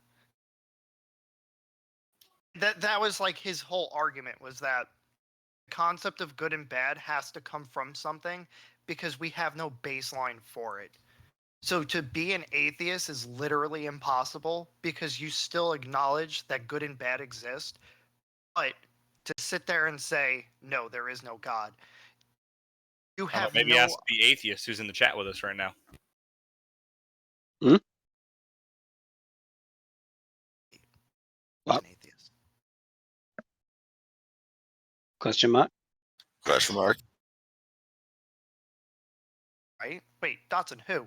Yeah, out yourself, you filthy atheist. No, but I thought you were an atheist. I have no idea, dude. I've said several times, I've got no fucking clue. I think that's most of our positions. You used to be the r/atheism type of atheist way back in the day, didn't you? Yeah, I was in fucking college. Yeah. Hey, there you go, dude. There you go. That's what I'm talking about. Throwback to the education argument. But yeah. I got no Jewish teachers. Yeah, at the end of the day, we all ultimately have a concept of good and bad because it comes from somewhere. Now, I'm not saying, you know, fucking God is real or anything like that, because, like, I don't know. But to be an atheist is just, like, all these companies and all this, like, they're trying to... It takes just as much faith to be an atheist as it does to be a believer, which is why fucking Dodson was such a good leftist, and now he's such a good rightist. He was a good leftist. I was more left. The thing is right, they're trying to tell us what's good and bad. Their version of good is based on nothing. It's not based on anything. And as people who have their concept of good and bad based on something, we look at it and we're just like, that's not good. Like, at all. Like, your good is still bad and your bad is even worse. Well, I suppose then the question is, you know, we do derive moral judgment or some moral a moral understanding of certain things from a religious background, but that requires us all then to agree, you know, certain things are moral. Now, depending on what point in history you are, you know, subservience to the state was considered an objective moral good because that was the in style at the time. I was going to say, are we talking about now? Well, this is the thing, though, is now the position of the religious is very much opposed to that.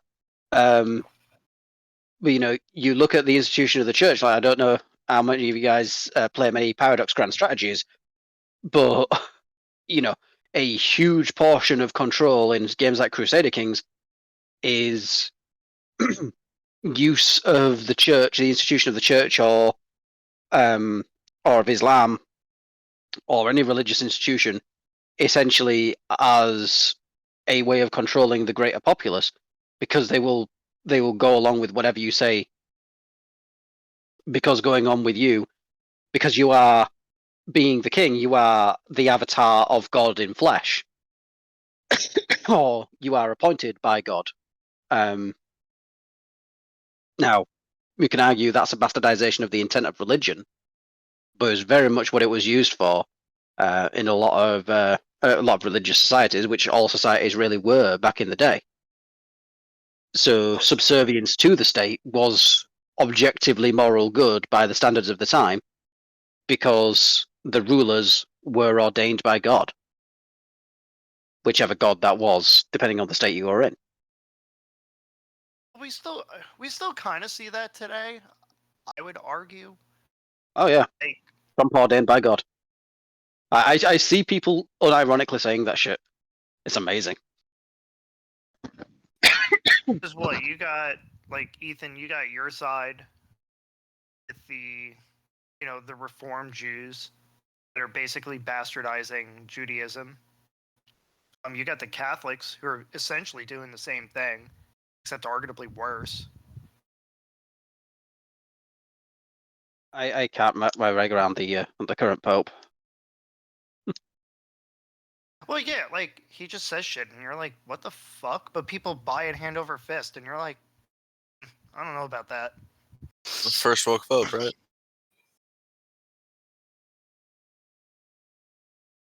Is he the first woke poke? Oh, yeah, I guess.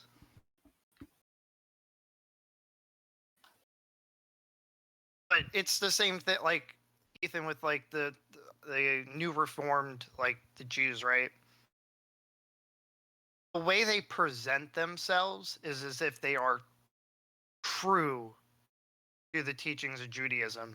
And as an outsider looking in, like, let's say I didn't know you, I wouldn't know that they weren't. I would just see them as, like, this is what Jews are. Whereas, can I ask, would you be able to recognize a woke Methodist preacher? You repeated yourself there. Exactly. But would you be able to recognize them as woke if you just went to a thing like as a dispassionate observer? I think they do a wonderful job blending themselves into that too. But like I remember growing up, we'd go to services, we'd hear the sermon at the Reform School, we'd hear the sermon on the ride home. I'd ask my family or whoever was coming along with us, like, what did you think of the sermon? And most of them would be like, oh, I didn't listen.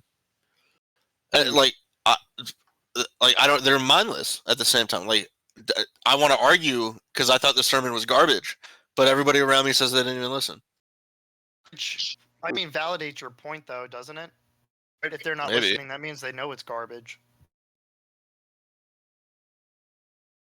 Or at least that's how I would take it. Well, also, I'm not trying to argue with the rabbi about it, so maybe I'm just a pussy. You're fucking lying. Shut up.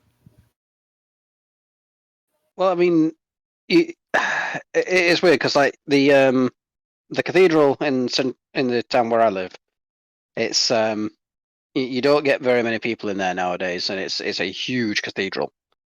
But like even Sunday service isn't really very populated.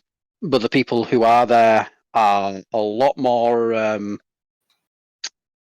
I guess, involved and zealous, paying attention. Yeah, than like when I was a kid. The churches that I'd go to were, it was essentially a daycare. The kids weren't really listening; they were just there because that's what you did. And I guess with a lot of the fall of religious involvement in sort of the modern era, the people who are still attending are, I think, a lot more committed to the things that are being said and are paying a lot more attention. So you can have meaningful discussions with people on religion there, which I don't know. I think is a lot more interesting. Certainly more than it was when I was younger. But maybe that's just because when I was younger I didn't understand. The problem is that the woke is taking over those institutions, and like, so then you'll go to somewhere where you're expecting to find people that are still willing to participate in these conversations, but you'll just be met with wokery. I don't know. That's the woke Methodist preacher, right? I mean, they have a congregation. You just got to know which ones to avoid. Yeah, I don't know how it is in the States as opposed to here, but it's quite interesting because there's a lot of argument now between the Anglican Church, like the membership of the Anglican Church, and the actual the governing body. Like the Archbishop of Canterbury intervened to block Calvin Robinson from becoming a bishop. And it's like Calvin Robinson was, is a fantastic friar. He's done a hell of a lot for the church, but because he's got a daily spot on GB News, and he is an out social conservative and very very like classical Christian, he's been blocked from ascending and following his calling by the institution of the church. And they're basically using authoritarian fiat to prevent him from doing what he feels he was called to do by God, which is fucking horrendous, really. But yeah, the actual membership of the church, everyone I've talked to who is an Anglican, they find that absolutely reprehensible, and a lot of people have left the Anglican Church as a result of the way the actual leadership of the church is behaving. But if the Anglican Church is more classical members, so that only the woke members are there, and then the whole institution becomes woke, and you've been displaced. Like it's woke replacement theory. I mean, like no cap, bro. That's for real. I gotta throw in that millennial language. I mean, they're borrowing from the Chinese anyway, so it makes sense.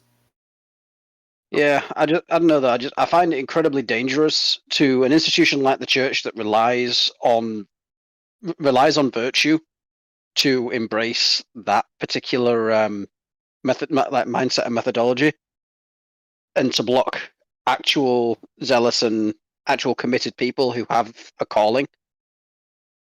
That seems to me very counterintuitive, because your institution is not going to grow. In fact, the Anglican Church is smaller now than it has ever been at any point in its history, as it started embracing all of this stuff.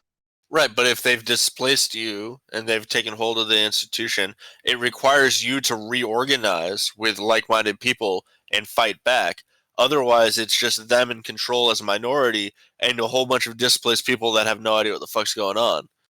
And then they can point to the Jews and say, look, it's their fault, then everybody riots, and then you have a woke thing where you think you've purged the problem. You convince the population you've purged the problem. But really, it's just woke. Well, in regards to Anglicans and the Methodists, I mentioned this earlier. The goal isn't like what they did with the education institutions, to take over one of the foremost institutions and use that to subvert people. They know they can't really subvert people within the church, because the people who actually believe the gospel, like truly to their core, will just leave. Eventually, they won't be able to find much of a church. The goal is to make the church harmless to the missions of the goals they want to pursue. Because for the church was like the number one enemy against them. Yes, thank you. That's a good way of saying what I said. Making it completely harmless just gets one of their biggest obstacles out of the way. If you destroy a cultural understanding of an objective right and wrong, it becomes so much easier to subvert them, just in general. Yeah. Oh, wow. So this is a letter that was written to Calvin Robinson for his birthday. You could be a pastor, a priest, or a dean, a bishop, or a pope, or something in between. But a right-wing cleric in this land is so pleasant and so green, is something that is rarely, rarely ever seen. But better than a cleric are prophets of old, who spoke God's word powerful and bold. So just like Elijah, who came back as John. Many happy returns, Calvin Robinson. That's beautiful. But yeah, I think I know I've harped on about Calvin a lot, because he does a lot of really good work. But I'm really concerned that, yeah, if the Anglican Church is completely subverted, as it appears to be, then that is a massive tentpole institution in British society that is going to be very, very hard to get back. But probably at the same time, Sharia too. Well, yeah. I think it's I true mean, almost I've seen a lot of it. everywhere, though.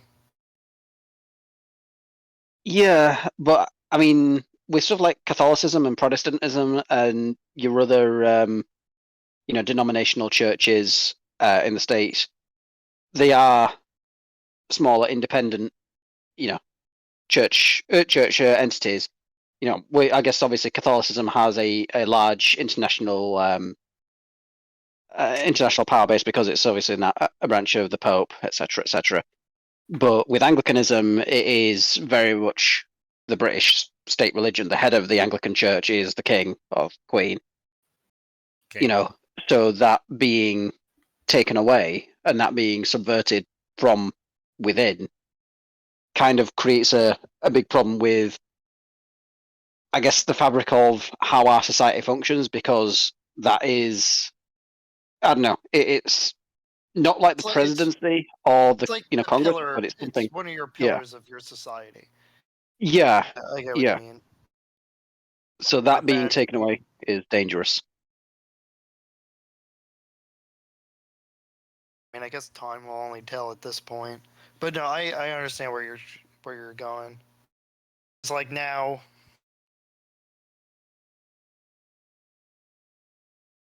your baseline for what's morally right and what's morally wrong is going to get so fucked. You're going to have people who just they're going to think ways that you probably can't even like possibly comprehend. But I mean, we're seeing that today too. Like you have those people who are trying to like argue pedophilia is okay, that you should respect people, or what do they call them? Minor attracted people or whatever in the fuck, and you're just like, what? But those people, like, they truly believe their argument too, which is even like that's even worse. Like, they fundamentally believe that these people should not only be protected but respected, and you're just like, well, they're getting outed all the time right now, so it's. I mean, there's a solution in motion. That they're getting outed, they're getting fired, left and right. So I know there's still way more of them, but there's people putting in good work on that. But a few more years though, and it's just going to be accepted. You think saw so? that with, well, yeah. Look at the whole fucking the non-binary shit, the transgender bullshit, like all of it. I don't think it'll be accepted. I think it'll be kicked back. I think Roe v. Wade, the Dobbs decision, is indicative of the general feeling of the country. I think the general idea, I think the general public recognizes that decadence has gone too fucking far. The general public, yeah, but I mean, it's also how a much matter to control see how do the they? midterms go. Right. You Well, could be right. how it translates into the voting public is a different story, and whether or not they're being accurately sold, like who's correctly at fault, and like when in regards to the political system, there's only one right answer, and that's the Democrats. If you go deeper than that, like you can blame lots and lots and lots of individuals and lots of institutions. I mean, I generally don't really know how much, I mean, the Democrats have obviously got a lot of institutional control. I just don't know how much they'll be able to rely on that come the midterms, because they've done a lot to really, really piss off a lot of people. Yeah, no, I've maintained that if the Democrats pick up seats during these midterms, it's proof for enough people that something a little too fishy is going on, and stuff will actually start to pop off. One can hope, but well, I mean, I'd hope for the diplomatic solution where you get a fucking red tsunami with a red supermajority, and we actually do the revenge tour and purges, and fucking like when I say purges, I'm referring to like shutting down like 80% at minimum of our government. Just shutting it down, sending all those people home, and saying, "Good luck fucking finding work, motherfucker." You relied on the taxpayers' teat for too fucking long. Good luck. Yeah, no, I agree with that. Yeah, I don't think they'll be able to carry out a lot of what they were hoping for, but I don't think there's going to be. Like, I know there's not enough seats up for an impeachment, even if the Republicans win every seat that's available. Yeah, I'm not really interested in impeachment. Really? Yeah, well, if he gets impeached, then you have Harris, and it's just it galvanizes the opposition. It's just a lose-lose at that point.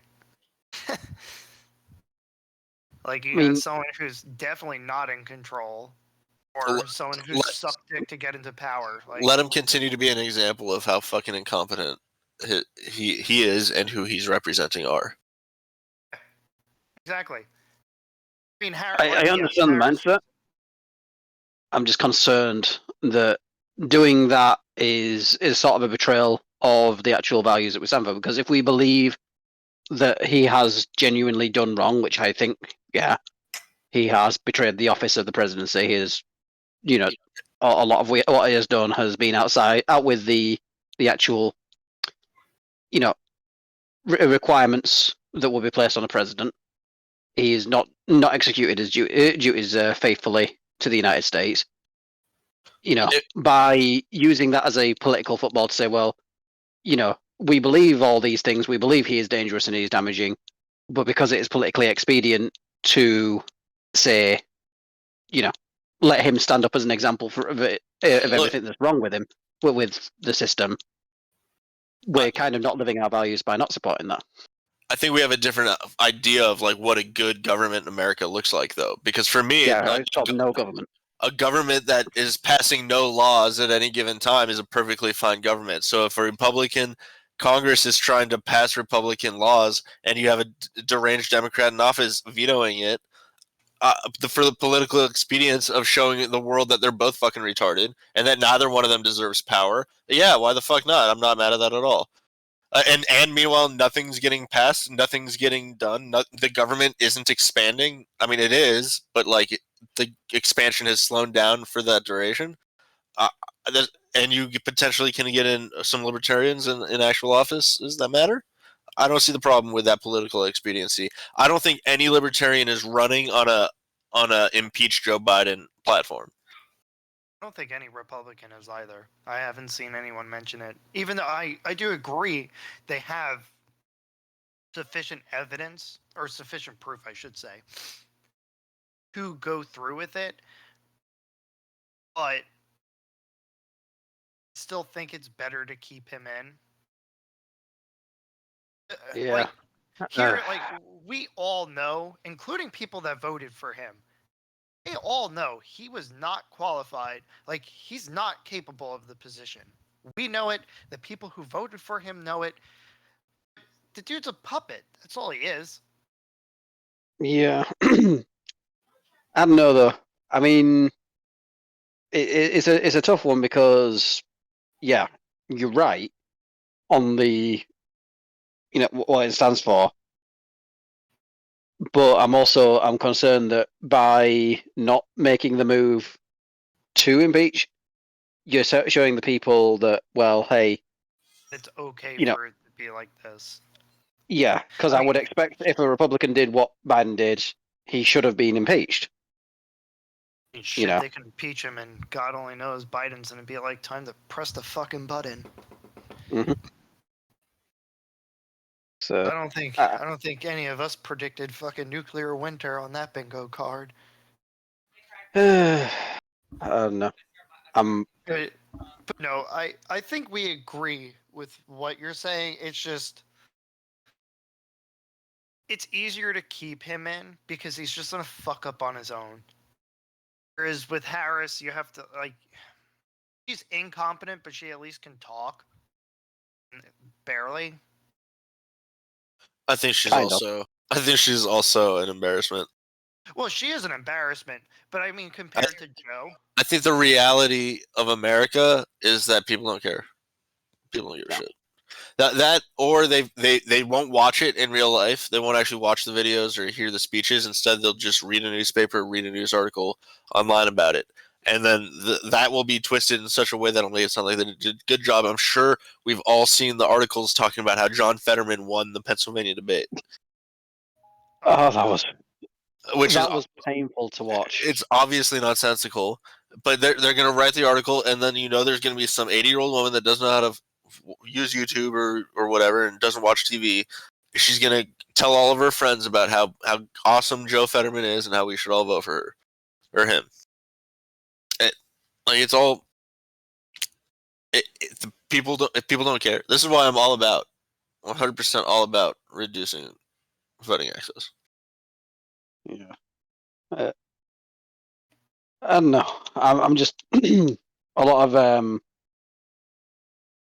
what I saw there was just it was absolutely ridiculous. That John Fetterman debate. Absolutely painful to watch. Yeah,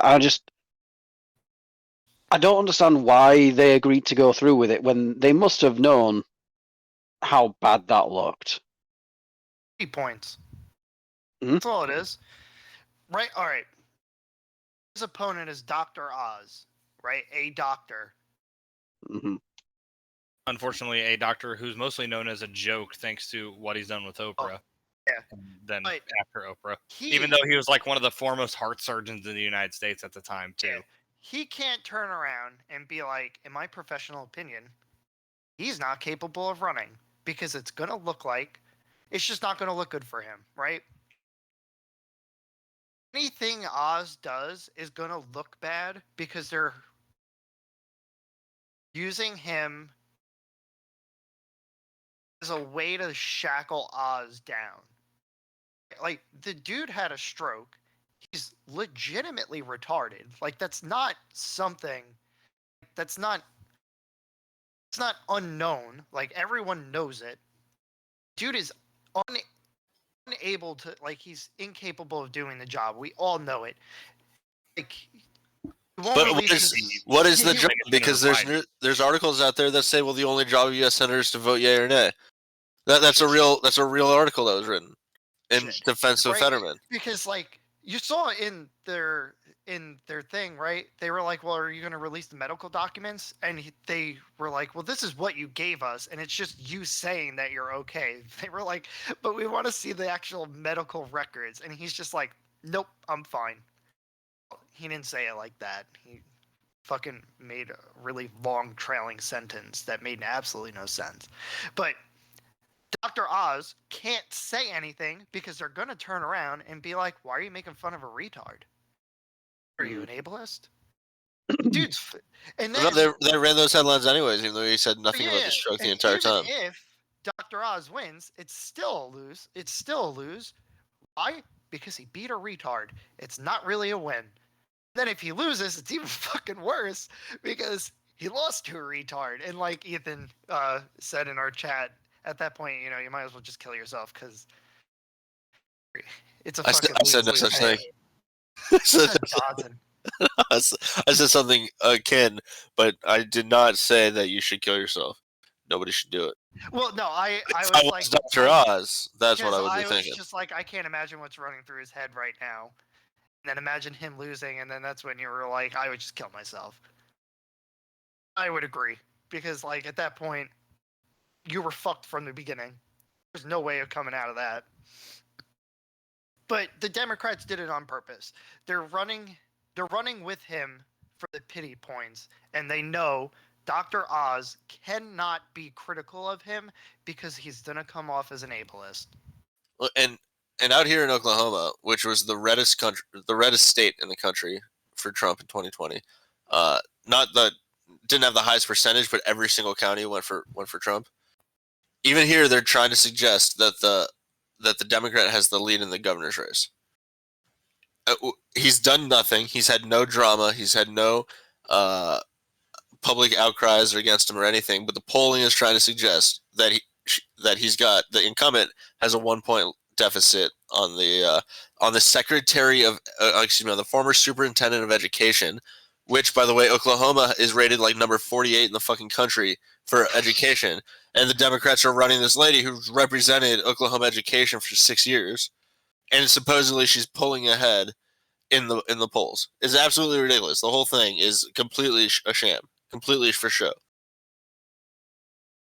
And it's largely because the Democrats control the media. So they sit there and they spin these stories that we know is bullshit, but the average person who's not going to look into it or just not care to look into it is going to believe it hand over fist. So when it comes to voting, they're going to vote because media tells them to do it.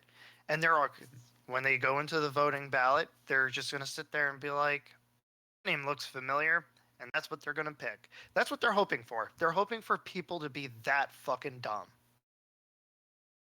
They are. I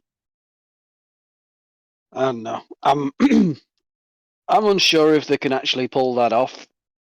And I mean, obviously, you know, I think 2020 blackpilled a lot of people. But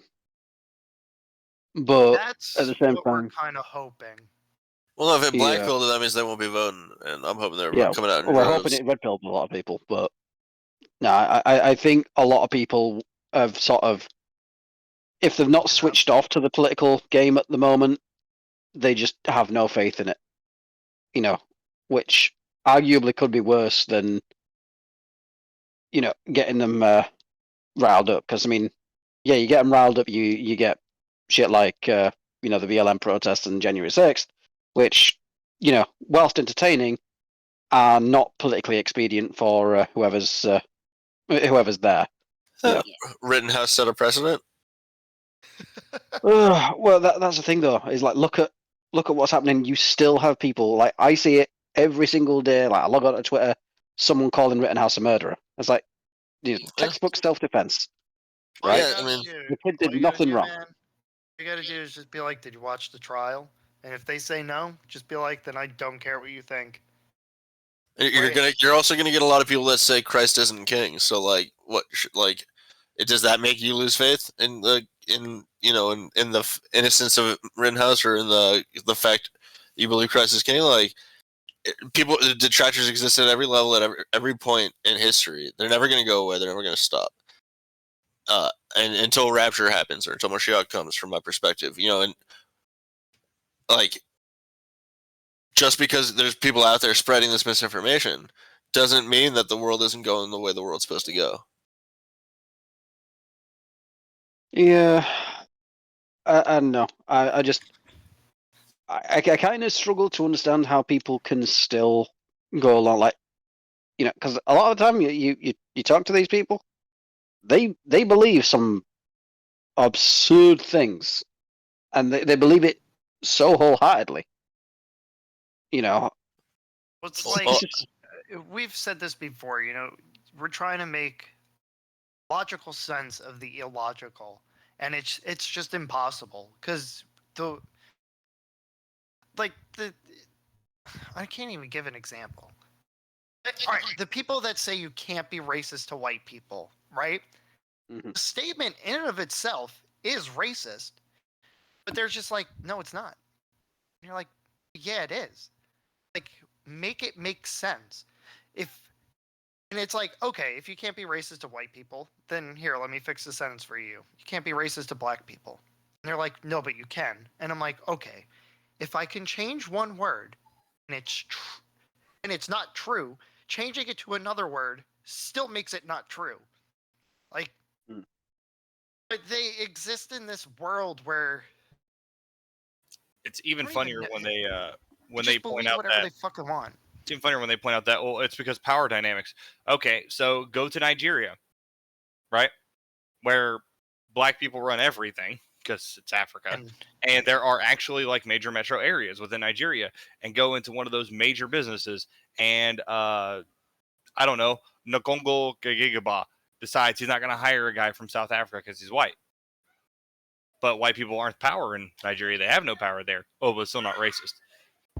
So then it shows to them, hopefully, that there is no sense of logic to it, but these people are deeply illogical. They don't have the intelligence to understand it. Well, when they say facts this is a rip off of Tim Pool or whatever. But when they say facts don't care about your feelings, they're right. But also, those feelings don't care about your facts. Yeah, like that, I mean, I had this argument with a professor at college who really well, I think it was in our first criminology lecture. He brought up who can define white privilege, and I was tempted to just bite my tongue and go along with it, but the teacher was a fucking Indian, and I mean, I don't know how much you know about the overrepresentation of Indians in British society, in high positions of power. And it's mostly Brahmin Indian too. It's mostly Brahmin too, aren't they? If you break it down religiously. Of that background, yes. Now, I probably shouldn't say much because so am I. But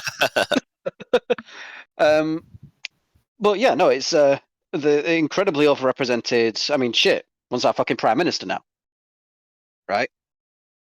But yeah, I just went on as by and large, yeah, there is something called this one resigned as well, like the last one did. And not yet. Just give him give him 40 days.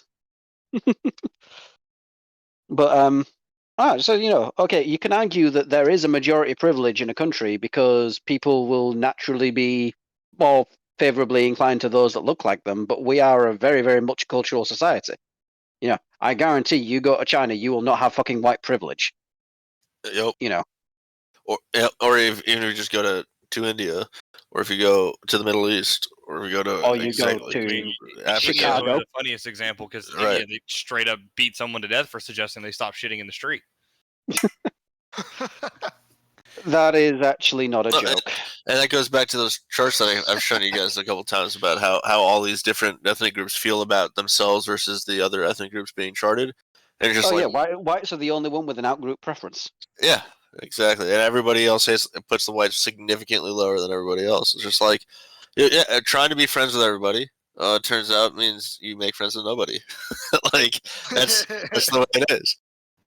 Well, I mean, I got into this with someone on Twitter. I think I sent Christian the screenshot, and it says, racists are some of the most diverse group of people you'll ever meet because racists don't care what race you are; they only care that you're racist as well. And it was a bit tongue in cheek. I've literally experienced a version of it. Yeah, it was not even that tongue in cheek. Oh. Well, that's because ultimately all being racist is acknowledging the differences between the cultural differences between groups of people. But that's racist. Yeah. Well, I got into it with this guy over it because he seemed to legitimately have a problem with me making that statement. I'm going to see if I can find the actual conversation because it was weird. You were trying to argue. He was trying to argue racism, and you were like, "No, that's racist." That's just what it is, right? So the girl that told me you can't be racist to white people, and I was just like, well, "That's racist." She didn't She truly did not believe that to be racism, and I'm like, "Listen, it's the same thing with affirmative action here, right?" I was like, all that is the fundamental belief that minorities cannot achieve anything on their own, and they need the white knight to prop them up. White savior complex.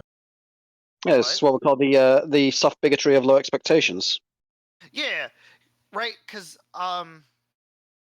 who's one of our buddies' wives, right? She sat there and was like, "No, we need affirmative action. We need to throw them a bone sometimes." And I was like, "Okay." Sounds pretty racist. Yeah. So I was like, "So you fundamentally believe that they just can't achieve anything on their own and they need to be propped up?" And she was just like, "No, that's not what I'm saying." I'm like, "But that is exactly what you're saying." Yeah. Because you just don't think they're capable of it. Yeah. Even if it's not in the words, it is in the intent. It is the result of what you believe. Yeah, like But I get it. Like you're not trying to be like malicious in your thought, but the problem is that your thought is so flawed that you believe racism isn't racism. yeah, you're approaching it from a racist standpoint because you believe that your position doesn't originate from the idea of racism when it really does. Your position originates from the idea that there are people that are inferior, you know, But they but want you you. can't see that. I think they Well, want that you. is their They want you to be racist, so that way you can then defer to their future racism as just and appropriate.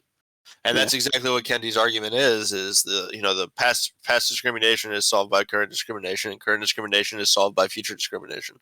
It's all just a revolving circle of everybody hating on each other. Mm.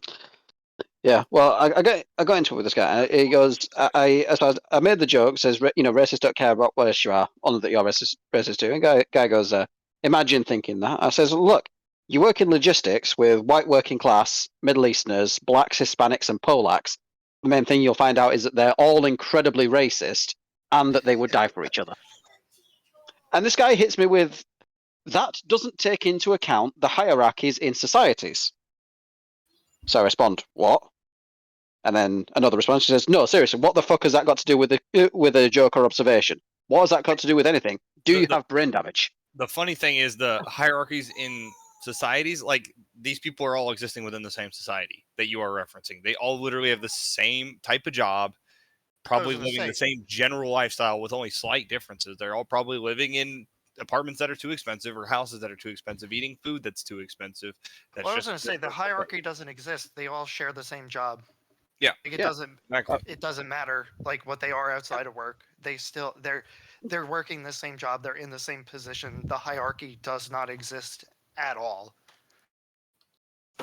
I mean, shit. I know for a fact that there was some very, very qualified people that got passed over for promotion because, and I heard this from the horse's mouth when the hiring manager went through. One of these people got passed over because they wanted to get Alia. Now, Alia's a lovely girl, right? She was not cut out to be a manager, but they took her on as a team leader on the management development program over someone who'd been in the role before, had been seconded, and was very, very qualified. Because basically, diversity hire. Essentially, yeah. Mm-hmm. And like I can point back to the '80s where like my dad was denied access to UCLA, but my aunt wasn't, specifically because he was a Jewish man and she was a Jewish girl. So like that's on the basis of sex, and that was back in the '70s or early '80s. So yeah, I don't think any of us are denying that racism and stuff exists. I think the fundamental disagreement is what the effect and use of racism has been in society. And I think that we've got a lot of evidence now that it has been used to dramatic effect in essentially putting people who are not prepared to take on a role into a position they are not able to fulfill. And, it's affected the company because you get shitty managers by that result. And it fuels resentment, which fuels clashes. Actual racism. Yeah. Yep. Because the guy I knew who got passed over, Pete, lovely fella. He is, he's become a lot more involved in that side of the debate since getting passed over because he feels a lot of resentment, not towards Alia. He's, she's a lovely girl and what have you, but he's like, well, I know that I'm going to be unfairly treated because of the color of my skin. So he's now sort of found his way into those sorts of groups and having those discussions and posted those sorts of things on social media because he is starting to believe that. Because, at the end of the day, he's a normie. He's not really switched on to what's actually happening. So now his exposure to that he's been affected by it. So he's going to essentially spread that. And that's not going to be positive for anyone. It's true. I mean, but at the same time, the adaptation of this Kendian perspective is not healthy for anybody. It is the instigator. Your pal is not the instigator because we grew up in a meritocracy. We expect to thrive in a meritocracy, and then we're told that no, we don't live in a meritocracy. That's it. Like whoever it is that's putting that down our throats is the instigator here, and that's Ibn Kennedy. He's a black Muslim, so like I don't at the same time, people point to the Jews, and it's just like I don't understand. It's literally like, Kendi hates the Jews. Kendi has written horrible things about the Jews. He's an advocate of Farrakhan, and who's a rabid anti-Semite himself. So like even the people that are shoving the wokeness down our throats. No, hang on. Okay. Louis Farrakhan is not anti-Semite. He is anti-termite. There you go. Exactly. That's straight from the horse's mouth. God, that guy is a fucking lunatic. Jesus Christ, that's funny. It really isn't. And like, Jews have been expelled from almost every single Muslim country on the planet. I don't know like, what. I mean, no, that total countries. Yeah, exactly. That's the total. But like, almost every single Muslim country is on that list. I mean, some of them are opening up now because of the Abraham Accords. Thank you, Trump. Mm-hmm. But like I don't. When people say that Jews and Muslims work together, it's like, dude, there's countless examples of Hitler and Muslims working together against the Jews. So like, I don't know where the examples of Jews and Muslims working together are like 800 years old, maybe. But the world's a very different place, and Jews and Muslims don't get along. The only place they do is inside of Israel itself. God bless. Yeah, but I mean, thing is I don't know any other religion that has, its end times dialogue includes, and the rocks and the trees will call out, "Come, O Muslim warrior, there is a Jew behind me." Because that is in Islamic scripture. So it's like, I cannot kind of understand why Jews and Muslims don't get along very well, because the Islamic text explicitly calls for, very unpleasant things to happen. There you go. People wonder why we defend ourselves so vociferously. Yeah, I don't have the exact quote, but yeah, it's in the end times, the rocks and the trees will cry out to the soldiers of Allah that there is a Jew hiding behind the rocks and the trees. So, I don't know, Christian, you've probably got the best line on. Is there anything like that in Revelations? Closest you get, when it comes to rocks crying out, it's the rocks themselves will cry, "Lord, Lord." They will proclaim that Christ is King. Other than Jews specifically, they mention that some of them come from, quote, the synagogue of Satan. Mm-hmm. But otherwise, there's no specific hatred towards Jews generally. But there is the underlying statement that Jews are no longer protected by the Old Testament because Christ came and killed Jesus. The New Testament. Well, it has nothing to do with killing Jesus directly. Without the death of Jesus, like, part of one of the important prophecies of Christ is that he would die and be resurrected. He even mentions it himself, and that this temple will be torn down, but in 3 days it will be rebuilt. And without the death of Jesus and his resurrection, death is not defeated, sin is not overturned, redemption is not possible.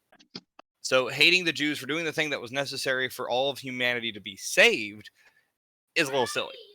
You're welcome.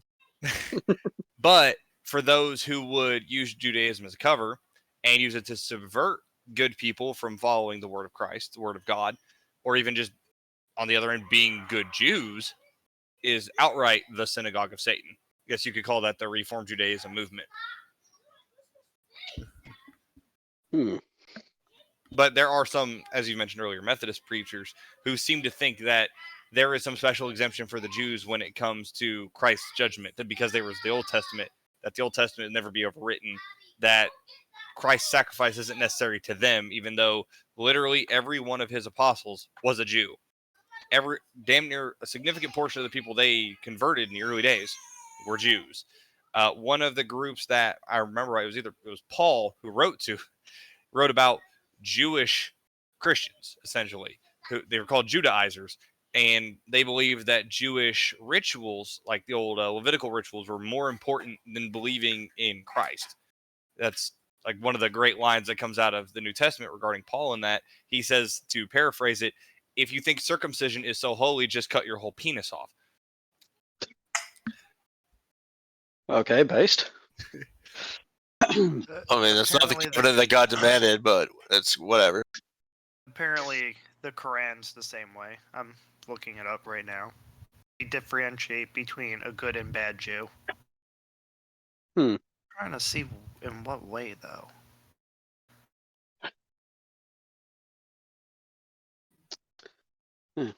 How well do they dance, I guess? Didn't hold those Jews. Hava, Nagita Hava. I don't know. Apparently, the Quran clears Jews from the accusation of murdering the Messiah. Because he's not the Messiah. He's a very naughty boy. No part. Oh, that's weird. That they said in boast, we killed Christ Jesus, the Son of Mary, the messenger of Allah, but they killed him not, nor crucified him, but so it was made to appear to them. Yeah, see, that's how Islam subverts the idea of whether Christ is God. Because, like, the whole point of the incarnation of God as Jesus is that he came down as human, yet fully divine. And he had to be capable of death, of actually dying on the cross for him to defeat death. Like, the whole point is he took all his sins, or all our sins, upon him. And his blood is the only thing that necessarily cleanses us at that point. I mean, it sounds like for him to just go witness protection for 3 days in that cave and fake his death just kind of undoes the whole basis of Christianity. Because the whole basis of Christianity is a statement of historical fact. And it's answering the question, did Christ die on the cross, then live again 3 days later or not? If he didn't die on the cross... Exactly. If he did not die on the cross, he's not Jesus. Because he repeatedly talks about dying on the cross, either directly or in metaphor. If he died, stayed dead, and then Craig Christ took his place as a really good imposter, Christianity is fake. If he couldn't die on the cross, then what value was it to have God pretend to suffer all the things and then tell us to suffer it anyway? That's just a God of cruelty. That's not what God is supposed to be. God is supposed to be a God of judgment and justice, which some of that is mercy, some of that is grace. Jesus, the Quran just fucking writes about everybody. Well, it was written by an illiterate goat fucker who was deceived by a demon. What do you expect? The Quran gives credence to the Christian claim of Jews scheming against Jesus. But God also schemed, and God is the best schemer. The Pharisees and the Sadducees both schemed directly against Christ. They viewed him as a threat to the order that they had been living in and had power within for years. But it was the Pharisees and the Sadducees, wasn't the broader Jewish population. It was the Jews in power who believed that, like, as the Pharisees believed that, like, following the rituals publicly was more important than actually living them, because they didn't care about the eternal consequences. They did it to maintain power. The Sadducees, on the other hand, were the exact opposite. They believed the only thing that mattered was the ritual stuff. They completely forgot their duty to the needy, the wayfarer, the widow, the orphan, the poor, the old. Fucking confusing. Yeah. God damn. Welcome to theological discussions. Well, no, because apparently they think that the crucifixion of Jesus was an illusion. Thus, the supposed Jewish plots against him ended in complete failure. And they have, like, multiple verses about that. It also accuses the Jews of deliberately obscuring and perverting scripture. All guys do a lot of shit. We're busy. We're busy boys. But Muhammad had a Jewish wife. This isn't the 12-year-old, is it? Aisha. Well, it's I want to say Aaliyah, but that's a different character. Like it's a different fictional story. Or whatever. I mean, no better way to defeat the Jews than dominate their women, right? Especially since they're a matrilineal society. Well, no, it ensures that it would ensure that he has a claim into Jewish titles if they ever were to arise again. Say, look, part of my line is Jewish too. Not that Jewish titles will ever exist again. I don't think that there's ever going to be a theocracy in Israel, complete with animal sacrifice again. I think those days are past.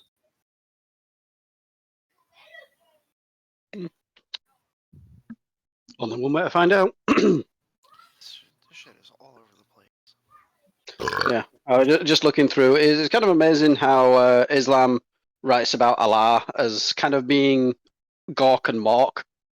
One's cunningly brutal, one's brutally cunning. It's also the Quran is split up into two perspectives. When you're in control, when you're a population minority, when you're a population majority, that's an organizational thing within the Quran. It's a manifesto, essentially. Yep. It gives a book of instructions. I mean, you can argue the Torah is the same way, but I'd say that the Torah, all the rituals are honoring God, and not necessarily. I don't understand how you get power dynamics out of that kind of stuff. But that's just because I don't participate in rituals myself. Well, that's the thing, though, is that when you're discussing it from the perspective of stuff like power dynamics, I guess it misses the core aspect of the conversation, which is, what is the intended purpose of the faith? What is it that the faith seeks to bring out in the individual, more so than society at large? Because the aspect of stuff like power dynamics, that was the realm of the Byzantines when they were instituting the church essentially as a method of social control.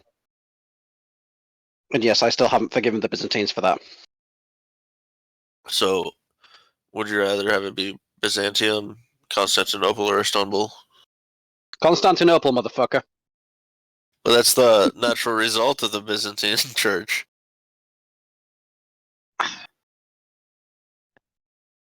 Yes, but I don't have to be ideologically consistent, okay?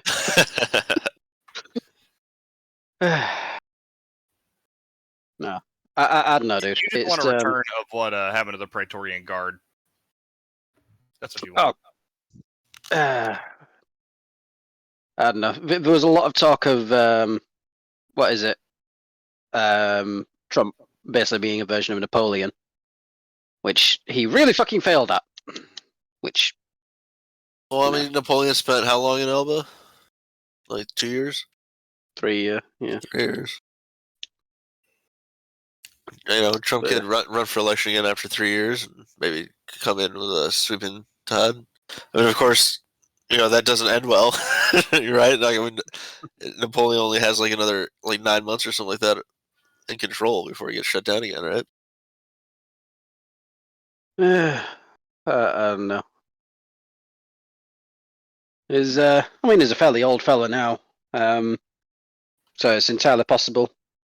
It's just a case of who's going to be his running mate for 24. I mean, obviously a lot of people are saying DeSantis, but I feel like DeSantis is right now fortifying the fuck out of Florida, and I want that to carry on happening for the next 4 years. Just make Florida a fucking fortress for our way of thinking, I suppose. For baseness? Yeah, kind of upstage Texas in that regard. Well, it's pretty easy to upstage Texas. I mean, Texas cops will just let you walk into their schools and shoot their kids. Yeah. Will give custody to parents who want to generally mutilate their children as well. So, it's one of the things that I've consistently been impressed by Tulsi Gabbard on. But she's come out against a lot of this stuff where she was, in favor of it before. It seems like she's come around on a lot of this stuff. And I feel like if you're going to try and get the moderate vote, Tulsi Gabbard would seem to be the optimal running mate for a Trump 24 presidency, because you can't accuse him of being, that would be an interesting one. I did not think of that. I think of it as a self-solving problem, right? People either go along with it because they don't realize just how horrific it really is, or they go along with it and they go through with it and literally inhibit themselves from creating more of it. They literally you get castrated, like you're not having kids. That's it. You're done. You get a hysterectomy, you're not having kids. You're done. Yeah. I mean, I don't know if you ever go on bloody Reddit r/dtrans. The stories on there are fucking horrific. I watch a lot of like, Benjamin Boyce. Oh yeah, from Evergreen. Yeah. Yeah, he's a good lad. That's like all he's doing nowadays is detransition stories. Yeah. Well, it's fucking horrific because, like, a lot of these kids, they were convinced, like, and the thing is, yeah, when you're that young, you know exactly what you want. You are absolutely sure of yourself because you have the faith and conviction of a 12-year-old who doesn't know any better. Here's you know. Republicans, Hasidic Jews in New York are supporting Republican candidate Lee Zeldin. Yeah, because he's a Jew. Actually, speaking of, apparently, someone sat there and was like, Lee Zeldin's anti-Semitic, and they were like, but he's Jewish. That's hilarious. It's also because the New York State under Hochul has been going after the yeshivas really hard and trying to force secular education on them. Well, we talked about that, right? Because they accept government money. Well, state money. Apparently. It's one of those things. If you're going to give it out, I'm going to take it. Like there is no just way to distribute it. There just is no just way. It's too much calculation. It's too much information required. It's impossible to calculate it. That's the whole problem with a command economy. And command economies are across all the things, including welfare. And so it's just, if you're gonna offer it, I'm gonna take it. I don't understand. I don't think anybody should feel bad about that. If anything, like the average person should do it because you're just recouping tax dollars that have been stolen from you. You see, this is why you should go gun buybacks with lots of 3D printed pipe guns. Yeah, did you know they're going to start just arresting people eventually, even though they're like so-called no questions asked? You know they're going to just start arresting people. Oh, dude, the amount of people that sit there and fucking make like 250 of these things. Yeah, plywood shotguns, abso-fucking-lutely. I was just waiting for that day to happen. Gonna say, well, how are you gonna arrest me? I've got a fucking arsenal of plywood shotgun. Right? I got about 1,000 more where that came from. Relax yourself. I don't know. It's kind of crazy though. Like the I've been seeing a lot of this stuff on gun buybacks, and you know, because all the talk about it here in the UK, obviously, because our country is incredibly cooked on the issue of firearms, and I don't know. I mean, I've got into this argument with my dad a bunch of times because my dad is like vociferously anti-gun, anti-Trump, anti pretty much anything. Yeah. You know, and it's annoying because he's a otherwise intelligent individual, but like I called him on his birthday to wish him a happy birthday. He's turned 60, you know. Love you, Dad, yada yada. Starts fucking mouthing off about, oh yeah, well, you know, we're here. I'm trying to enjoy myself, but you know, fucking America country is, you know, it's a child country. They've not even been around for, you know, over 300 years, and that fucking Trump. If I was in a room with, I was like, I called you to wish you a happy fucking birthday, you know, and it just going on about, you know, how a series of fucking Ron Perlman tweets about how much he hates him. And I'm like, Dad, he's not even president of your country. Just got to remind him that man lives rent-free in his mind every single day. Yeah, but that's not always a good place to be, man. Because like Jews live rent-free, and people say that every day, and I'd really rather we didn't. Well, start fucking paying then, bitch. If I had access to the money printers, I would totally be burying them. Dear. But just join the what is it, the Federal Reserve? No. Hard pass. Unless you're walking in there with a suitcase nuke. But yeah, no, I can't understand. Like someone like my dad who has no interest in America will never go there. You know, even I want to move there, obviously, in my own time. But yeah, my dad's never going there. He has no interest in the country. He fucking hates it. Whatever. Why does he care so much? Why does he waste the effort? It's like my mom understands that CNN's lying to her, and Fox, Fox to a certain extent is lying to her. She understands that. She'll watch them both every night, anyways, and she'll just get so angry, screaming at the TV. It's just like, Mom, they're lying to you. Like, why do you care? If you know that they're lying to you, then why do you care what they're saying? Like, if you can acknowledge that what they're saying is a lie, then it doesn't fucking matter. Just ignore it. Just watch something else. But for whatever reason, people just choose to subject themselves to this over and over and over again. And like even I do. I mean, I'll take breaks. For me, it's like a sine graph. Like I'll watch it for a couple months, and I won't watch it for a couple months. Definitely gonna watch it through the elections. I think I'm kind of I'm kind of happy that I don't have a TV. I mean, I've got my 4K screen for my Xbox Series X, but I don't have a TV. The fact that I don't on my PC. Yeah. It was pretty much for me. It's my PC, my Xbox, and my phone. My main source of news is obviously YouTube. Usually Tim Pool. It's quite handy. But I've never understood, what motivates someone to watch the same bloody news channel. Because like I must watch about 12 different news sources, and it's like you're piecing together, the ideological positions of each one to try and get an idea of, what the actual truth is. It's a lot of work. Yeah, but especially when most of them say the exact same thing. Well, yeah, I think that's one of the benefits of something on YouTube is you are going to get divergence and disagreements as opposed to, your mainstream media channels, your Fox News, your CNN, your MSNBC. They are kind of homogenous in what they say. Like obviously, Fox News is going to have a more conservative slant on things, but generally speaking, the subject and how it's presented are going to be coming from a similar similar point. In fact, I thought it was amazing how quickly everything came out about Paul Pelosi and how his attacker was a racist Republican ultra MAGA Q supporter within a few hours of it happening. And then it's like the minutes. Guy, a hippie who lives in a commune with a bloody colony.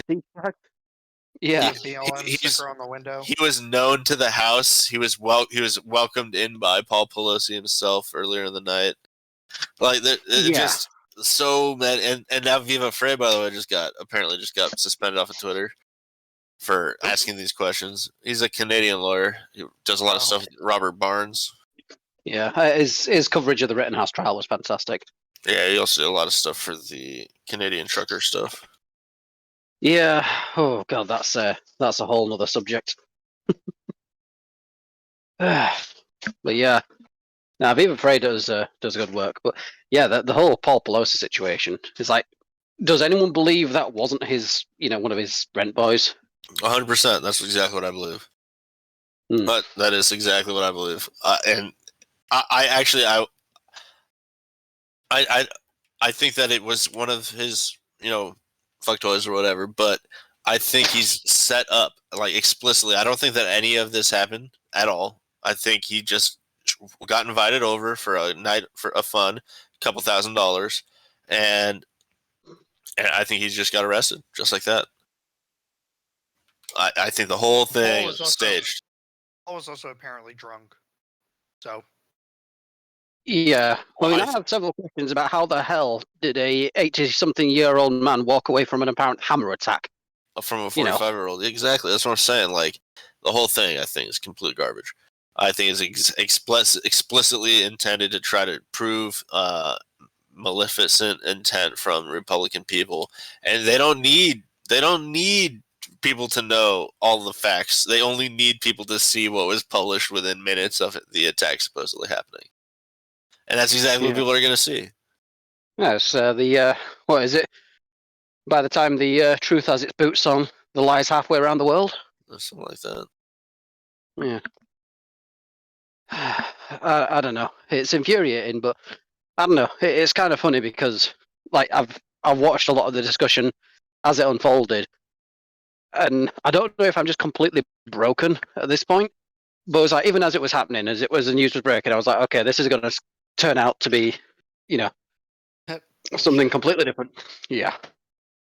And it's like within 6 hours I was vindicated, but I was like, I'd really rather be wrong one of these days. Well, I think we're all in the same boat, because every time something like that happens, you're just like, it's bullshit. Yep. You don't know. You just can't put your finger on it, but you know it's bullshit. And then if it's put out by the mainstream media, it's probably bullshit. There's probably something else going on. And 2 hours later, you get like the full story, and you're like, "Fuck, I was right. I hate myself." Yeah. Yeah, but you know that, like, it's not you that they're trying to convince. No, absolutely not. Like, we're part of the minority. We're irrelevant. Well, I mean, I don't necessarily know that we are part of the minority, but like in regards to the people that are consuming all this stuff, we are part of the minority. A lot of a majority of people won't rehash the idea an hour after they've already read it. Retractions are fucking meaningless. Yeah. Well, what We're was also it? the ones who question it when it's put out. Oh, that's exactly right. And like, You mean by conspiracy theorists? We're dangerous alt-right conspiracy theorists. I swear this is like fucking deja vu for the third fucking time. It's incredible. Yeah. I'm pretty Well, sure that's the thing is, I lost a lot of friends over 2020. You know, like the whole January 6th incident, I lost a lot of friends over that because I was like, I don't believe what's being said, what's going on here, what's actually happening. I would rather wait for more. Kind of, but I want to know more. I don't believe the story as it's happening. Did you see that one of the guys got acquitted because he has Asperger's? So we're all fine anyways. We're all good. We're all some form of autistic, I'm sure. I actually have my certificate coming. My mum actually, she was digging through the attic earlier today. She called me and said, "Look, I found your certificate that says you're from Dr. Barker." I said, "Oh, you got my retard slip?" Because no, Ben, it's your Asperger's diagnosis. I said, "Yeah, I said, Mum, retard slip." Yeah, she was more annoyed by me saying it. We all got to make sure we got our proper diagnosis, because it'll acquit us from fucking raiding the Capitol, apparently. We might be held for 2 years in solitary confinement, but eventually they'll realize, no. He didn't know what he was doing. He's got Asperger's. He's retarded. I mean, it would also highlights us as potential targets for radicalization. I mean, it's the old meme, like, who radicalized you? You did. Yeah. Well, I mean, I'm just. It's unfortunate because there are some people I was very good friends with, I held in very high regard, who just, can't square the circle of why does Ben believe this. I can explain myself in, excruciating detail why I believe what I believe. Doesn't matter. What I believe is wrong, illegal, supportive of an insurrection that nearly destroyed the United States, yada, yada, yada. It's like, none of that's true. If fucking only. They should just talk to us. Like, the reality that J6 was fucking, like, garbage is the fact that it wasn't successful. Like... The fact that no one there had a firearm. I was just going to say. Literally you got that it wasn't an the biggest group. Yeah. Biggest group of right-wing extremists in American history break into the seat of power for the United States government, and not a single one was armed. You forgot an important part. A post 9/11 White House. Yeah. Well, this security. is like once again with the thing with Paul Pelosi. How the fuck are we supposed to believe that all this shit went down with the Pelosi's when she's the third in line for the presidency? Joe Biden bites it, and Kamala sucks too much dick and chokes. Pelosi's in charge, right? She's third in line to become the president of the United States, which is fucking terrifying on its own. Tell us now. Yeah, but I refuse to believe that there is not at least some level of advanced security watching that place at all times. You know. I'm almost positive she gets a Secret Service detail. Yeah, I think so. But that doesn't mean anyone in the line of succession does. Well, I mean, the Secret Service is usually too busy getting fucking blowing hookers anyway. So, but like, if she's in DC and he's in San Francisco, then yeah. But I mean, I feel like I would have a watch on her permanent residence because that is exactly where I would put a bomb. Yeah, yeah, I guess so. If I was so inclined, if I was that way inclined, my thinking would be, come up as a contractor. I'm here to fix your water main. I'm going to leave this little thing in your pipes, and then when I can confirm that Pelosi's in there. Beep. Thank goodness you found your certificate so you can say all these things. But yeah, that's. None of us have one. Son of a bitch. Yeah, unfortunately, it doesn't matter because I am definitely breaking the law in my country right now. Well, thankfully it'll be published from my computer, so I think that covers you. I was actually going to ask, would I be able to publish this on my site as well, the audio track? Sure. Yeah. I don't know how to get it to you, being however large it'll be, but I'm sure we can figure it out. If you just want to rip it from the YouTube, that's fine. Yeah, your shit. Yeah, I can rip the raw MP3 file because I have my well, I've been trying to start something up with Christian for a while. What I've been calling the Renegade Interrupt podcast because RIP, which is more for video game and politics discussions and specific politics. Did you catch the gimmick with ours? I did. NSDAP. That was my idea. I'm very proud of it. Yeah. He mentions is why I asked if I could come on. Nice. Yeah. But yeah, no, I do kind of want to get things out and put them because I mean I've had some good fortune with getting my articles having a few eyes on them now. So that's managed to start some discussion, which I'm quite happy about. But I don't know, getting sort of a broad base for discussions like this, I feel like it is important because people do need to know that those conversations are happening. Because I feel like a lot of the time there's a lot of people out there that feel like they're on their own with this sort of thing. They don't really have someone else in their active circle of friends to talk to because they operate in a normie sphere, work in a normie workplace. So, spreading that out and getting it to people who want to hear it is important. I was going to say, especially in countries that aren't the United States, because to voice the ideas that we have can get you in a lot of fucking trouble. I mean, shit, in Germany, you could just be arrested for it. Just absolutely fucking insane. I mean, I'm pretty sure you get arrested for the title of this podcast. What, on the Kanye question? Well, that's the name of the channel. Oh, okay. Yeah.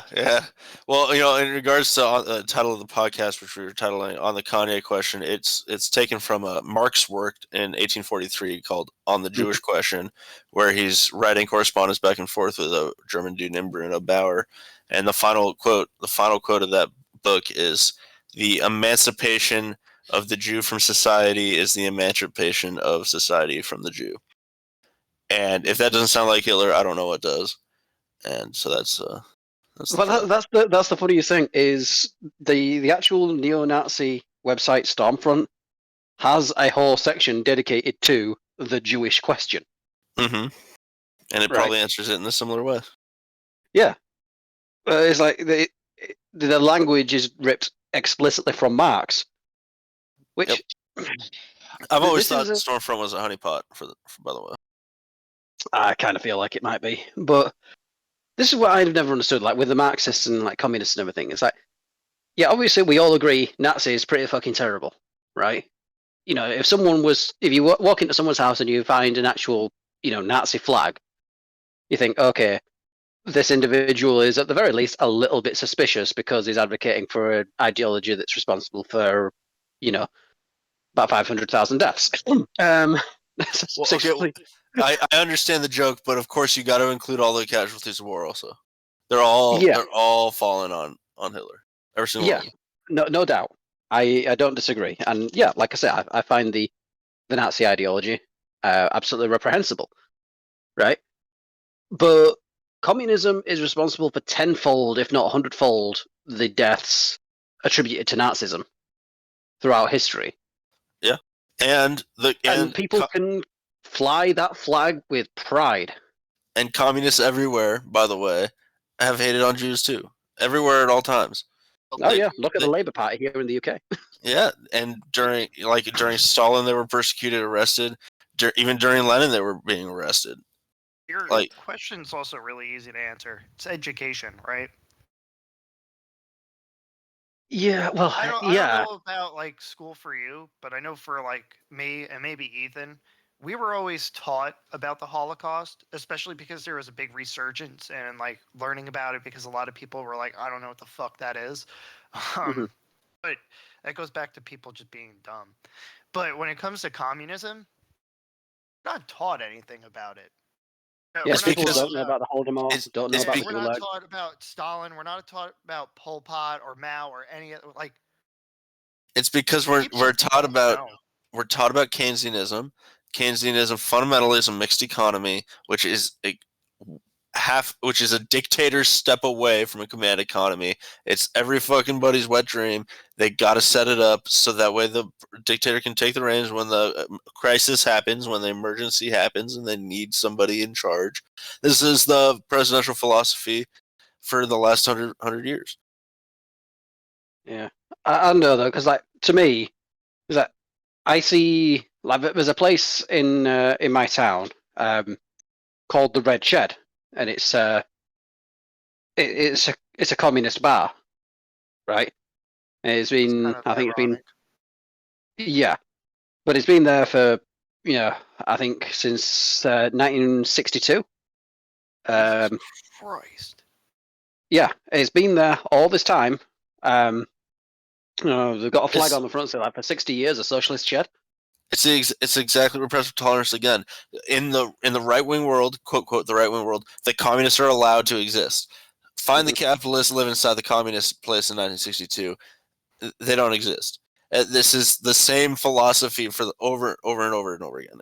One side is legitimately tolerant, the other side claims to be tolerant.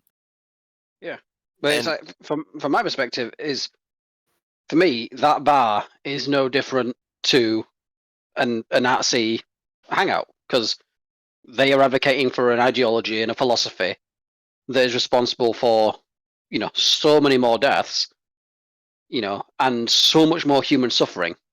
Yeah. Yeah, we tolerate that. We're expected to say, no, these aren't evil people who believe an evil thing. They're just misguided. It's because history is written by the victors. The Nazis lost. Communism hasn't been tried. The Nazis lost World War II. The communists didn't lose the follow-up war that should have happened. That fucking Patton wanted. That needed to happen. They didn't lose World War II. The communists. What was if they Patton's exact words? Wrong enemy lost. Hold on. He was very adamant about beating them to Berlin, but. Yeah, he wanted to keep going, and they were like, no. All the way to Moscow. Yeah, and he was he was going to potentially win the 1948 election, which would have given him kind of sort of like the mandate to do it. And so they have the hubris. They didn't lose, so they have the hubris to claim that they're not evil because they're part of the victors.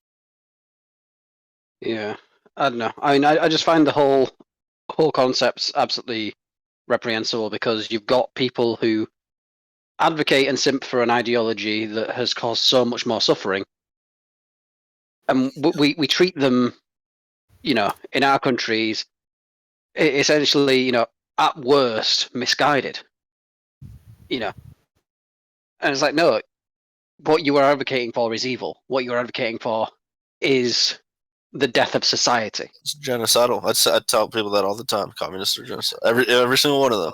It also goes down to like they're just not like they just don't know, right? Or they'll they'll be like, true communism hasn't been tried, and you're like, the road to hell is paved with good intentions. Or they'll be like, well, the Soviet Union wasn't true communism because they had to rely on nationalism. And I was like, well, that's because Stalin realized Hitler was right. You needed nationalism to get people to do things that they normally wouldn't want to do, right? So whatever. Let's say that's not real communism, quote unquote. Right? Look at Cambodia with Pol Pot. That is as true to communism as you can possibly get. And he killed. How many people did he kill? Many. I think the actual number is like 50 some odd %. Hold on.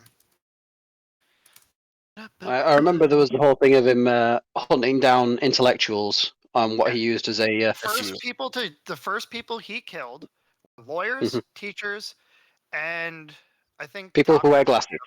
Yeah, anyone educated. And yeah, anyone who wore glasses. Which, if they were intellectuals, you could have just, I don't know, taken them off. It's anywhere between 1.5 to 3 million people. Which in Cambodia is a hell of a lot. It's a quarter of the population. Shit. Yeah. But that's true communism, right?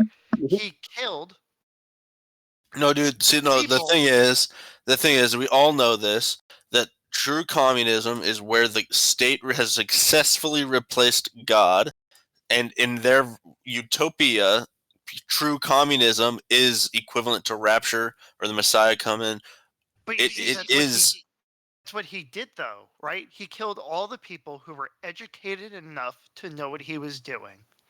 So what he was left with were people who couldn't read and write, and all they could do was work. The perfect serf class. And by the way, which we moved in and made them work in our factories immediately after. So definitely managed to. Yeah, I have no sort of tolerance for it anymore. And I mean, I've tried to have this argument with like my my sister's partner, because he's a lovely guy, but he's a fucking idiot. Yep, same thing with my sister's husband. Yeah, and it's like straight communism. Yeah, he believes it because he's been conditioned to believe it, and I'm like, interestingly, my communist brother-in-law is more sympathetic to me for not having gotten the vaccine than my own brother, who I would otherwise call very libertarian.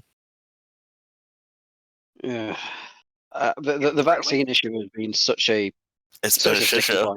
My brother is his wife's family is like true, genuine anti-vax, not in the same way we are. So I think he's just has an extra strong reaction against the notion of anti-vax. But it's completely like I don't know if he's gotten his kids vaccinated or not. But there's the weirdest thing actually. I'll go on that. There was a guy I worked with who was like, 2017, 2019, like hardcore anti-vaxxer. Full on vaccines give you autism. You're gonna die. Is that proper? Fucking, proper mental case. And when the COVID vaccine hit, he was like first in line. He was like telling me, oh, you're crazy if you don't get it. And it's like, of all the fucking people, to be chastising me. Get autism? It's like, well, you're probably right because I do, but joke's on you. I already got it, so I'm fine. Yeah, but I just couldn't square that circle. Like, obviously, I was in the army. Like, I'm obviously not anti-vax. They gave me everything they possibly could, and definitely stuff I didn't need.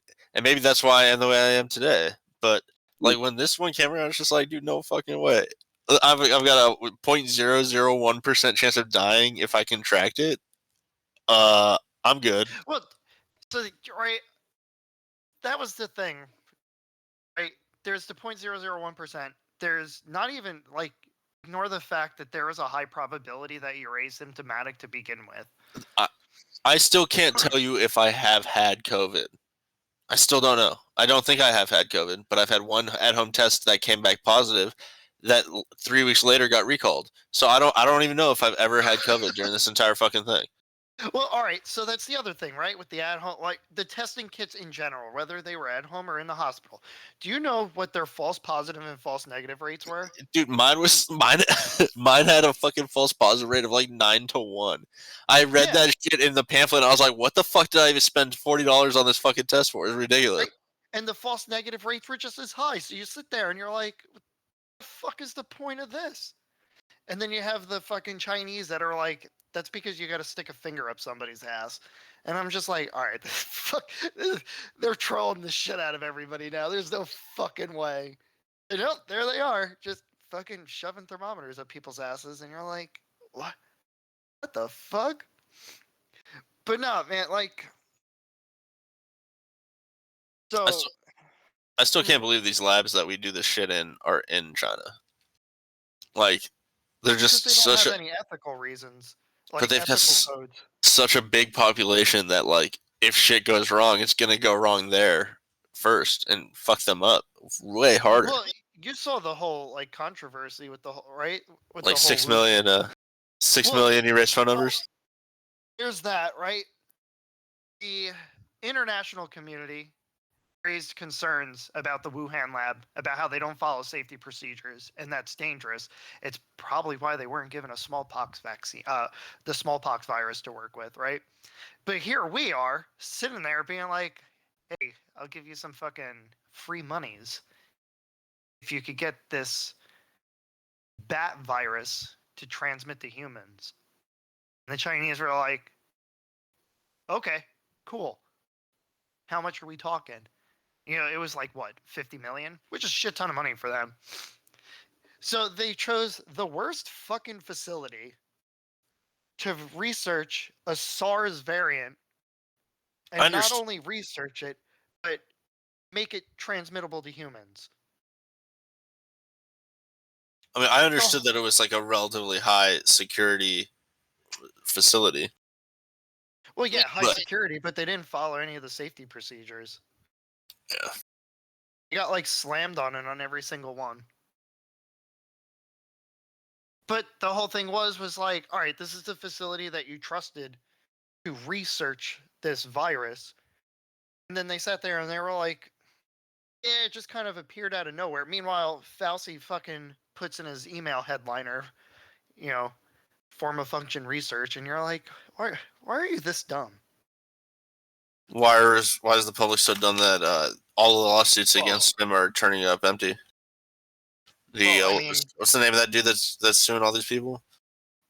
Look at the fucking look at what Trump did. He protected the pharmaceutical companies, so you can't sue them for any wrongdoing. Yeah, that's that'll be where I'd be like, if you can't be held accountable for what you've done.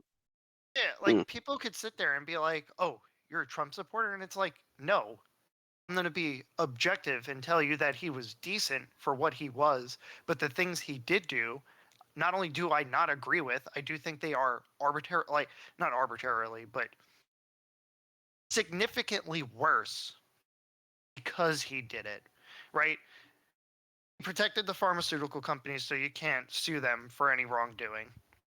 You then have the pharmaceutical companies going to the DOJ and requesting a halt on any freedom of information for 25 years. Meanwhile, you got fucking Moderna who turned around and was like, yeah, we want 75. And they were like, no, you get 25 and that's all you get. So we're not going to know anything about these vaccines till... Bet we do. I bet we do. Oh, no, I'm sure we do. But I'm sure there's a lot of information that we're not privy to. And we won't be privy to till we're in our 50s, which is bullshit. No. I guarantee you this shit's gonna make itself public. It's gonna make itself available. It's too big not to. Well, the only thing we have now is from Pfizer, which I told people they should fucking read it. You got 14 pages of side effects. And they're not like mild side effects. They're severe side effects. And I've told people who are like, yeah, I got the Pfizer one. I was like, you should really read them 14 pages. You also have Pfizer admitting that the vaccine legitimately does nothing. That there is no difference between taking the vaccine and getting COVID and naturally recovering from it. And actually, the natural recover, like getting it and overcoming it, is actually better. So you have Pfizer, who knows all of this. They release these documents, and people are still getting the fucking vaccine hand over fist with the boosters. And you're like, why are you this dumb? But it's the same thing with like the guys who sit there and they're like, you know, communism would be cool. And you're like, people are just stupid. You're like, it's hard to comprehend like how dumb people are till you sit there and you start laying everything out and you just realize that people want to be told what to do and what to believe, and they're okay with that, which is disgusting. Well, you know, on the flip side of that, you know, God told to Samuel when the Israelites were asking for a king, and he told them, look, a king's he's gonna draft all your men. He's gonna kill your husbands. He's gonna raise your kids to be loyal to him, not to you. He's gonna do all of this stuff over and over and over again. And what ultimately happened? You know, there's a song I like by a Jewish guy named Shepherds of Men. Ultimately, these kings over time, they all did do exactly that. They did exactly like God told Samuel that they were going to do. Like King David is lauded, but at the end of the day, he committed all sorts of bad behavior. Same thing with King Solomon and the Hasmonean dynasty all the way through for like 15 crowns or something like that. They all had fucking problems. We cannot tell our fellow man how to live. That's like we as in we as men cannot tell our fellow man how to live. Well, I agree, but at the same time, right, I have all this information. They can't turn around. I mean, they can, but they shouldn't be able to turn around and basically blacklist you from society simply because you had intellectual capability to realize something was wrong. And that things just weren't adding up.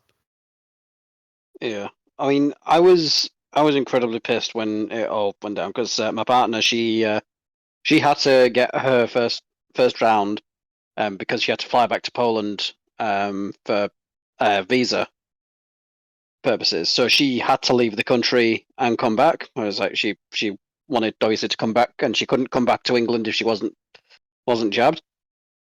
And she wanted to come, obviously, stay with me, and she didn't want to have to stay in Poland, so she had to get it, and she was like, yeah, regrets it horribly. She's never been right since. She's always had a bit of difficulty, like, with her health ever since.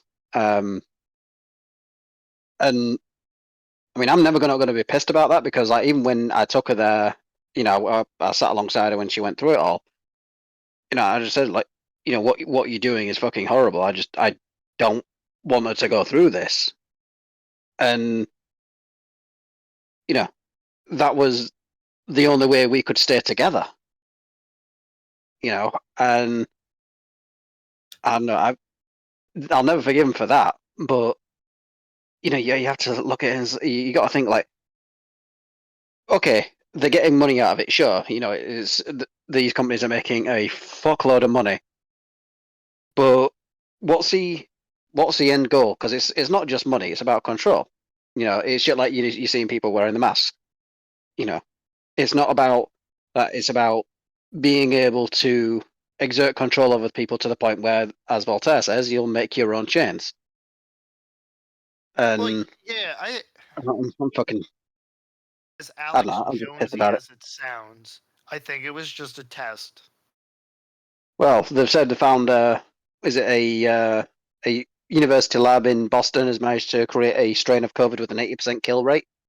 Yep. Basically with the transmissibility of Omicron. So it's like, why would you do that? Because they're perfecting the virus. And like, simultaneously, by the way, they're running advertisements saying that the vaccines now protect you from Omicron and the original strain. So they're putting in the fear porn, and they're saying, "But we can protect you from it." It's happening simultaneously. Mm. Yeah. So I got during the whole quarantine thing, I got a little Alex Jonesy on the whole thing, and I honestly think, you could believe it's the New World Order thing. And I mean, honestly, after watching that economic forum, if I didn't believe in it, I do now. Well, look at how they treated Jack Posobiec when he went there. Yeah, I think it was just a test run to see like how much control they can actually exert on people before they start to push back. And honestly, after seeing what we saw, humanity failed that test. It was a disgusting failure. Not only were they able to exert an insane amount of control, they were able to do it for an extended period of time. And even with the pushback, they were able to get the people who really believed to push back for them. How much time will they have to wait before they can do it again?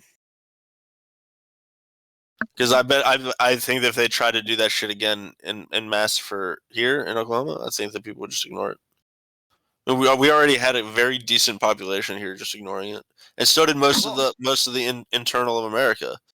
Well, yeah, but look at the BlackRock situation, right? Fucking property values tanked. They bought it all up.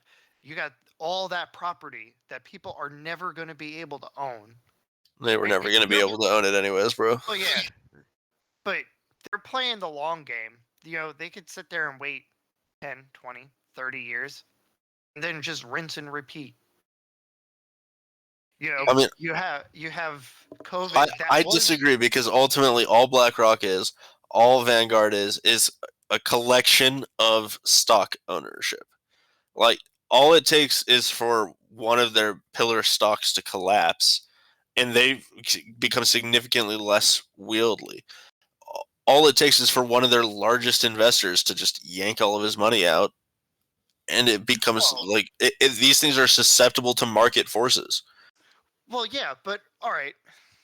And like market forces are the true arbiter of justice in America. I mean, sometimes they lag, of course, and with more control by the state, they're going to lag even harder. But eventually, like, the get woke go broke trope isn't a trope; it's reality. Like, it is the way it is.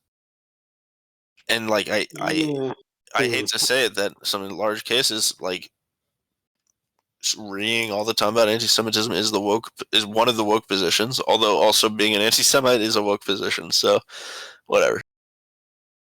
And I'm I think I'm mostly concerned about, with stuff like BlackRock and all the ESG nonsense. It's the power that they control, in the general population, is through essentially subversion. But what we have to worry about. People don't go to Disney releases anymore. People don't go to Disneyland, Disney World anymore. People don't care about Marvel movies as much as they used to. Like the whole exactly. As the fatigue sets in, so their net worth will decline. But that's all. And new things will rise up to replace it. Like you said, he gets all of his news from Tim Pool. That's where I get most of mine from too. It's like, I don't watch CNN, Fox. I haven't in a long time. We don't know who these people are, right? And so I'm gonna go back to Andrew Tate on this one, right? When these people you're talking about, the people in control, like Vanguard, BlackRock. No, like the people in control of them. Like, I'm talking like, new world order kind of shit. Because Andrew Tate, right, rich dude, whatever.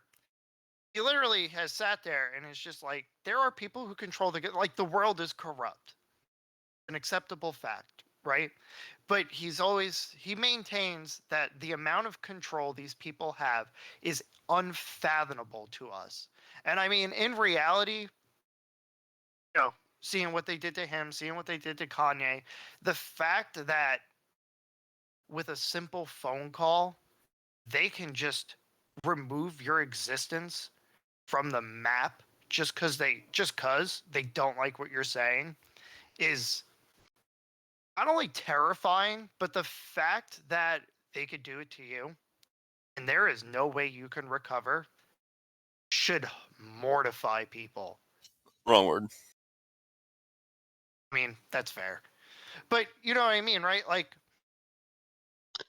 everyone's sitting there and they're like, well, Andrew Tate's a misogynist and all that. And I'm like, listen, who cares what he said? What you should care about is what they did and how the only reason he was able to like pull through from that is because, you know, like, to steal his words, he disconnected from the matrix. And he encourages people to do the same thing, to have a plan out. So then when the shit happens, you're going to be okay. But for the rest of us, right? All it is just a simple phone call. And they could just be like, "Nah, get rid of him." And that's it. I mean, I think that that's going to be solved eventually with a Magna Carta argument in front of SCOTUS.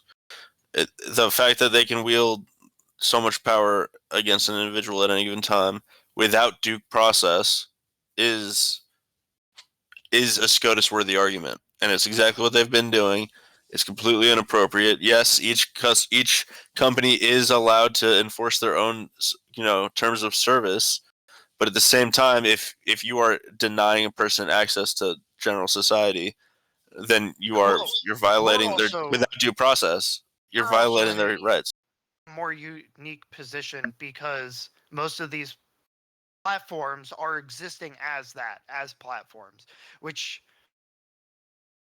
kind of like, you know, everyone's like, well, they're a private company. Like, no, they don't have that defense anymore because they don't function as a private company. They function as a public. They don't function as a private or company or corporation. They get federal protections and they market themselves as platforms that support the Bill of Rights. Now, I know in England, sadly, you guys kind of get shafted because you guys don't have that. But that's why we had the fucking Magna Carta. Well, yeah, but that's also why people view the United States as like the last domino. If we fall, that's it. Yeah, it is Thomas Aquinas' City on the Hill. You know, and it is the motivating thing about that is like, you look at discussions with like Latino immigrants. Is like they say, if America goes, that's it. There is no country B. And realistically, that should have been England. That should have been what my country stood for. Because a lot of the good values that America holds are rooted in English common law tradition. But a lot of that has been taken away from us because people don't understand the value of those laws, of what those values actually meant. So now, because that's been taken away from us, and we are generations removed from the people who understood what that was. So we're now essentially trying to Rosetta Stone this and translate the intent of people who are centuries dead. Well, yeah, it's the same thing get here, right? Like our values back. Yeah, like, oh, what the hell is the name of the class? I think it's civics. Anyway, they no longer teach about like the Constitution or the Bill of Rights in schools. So most people they don't actually understand what those rights are.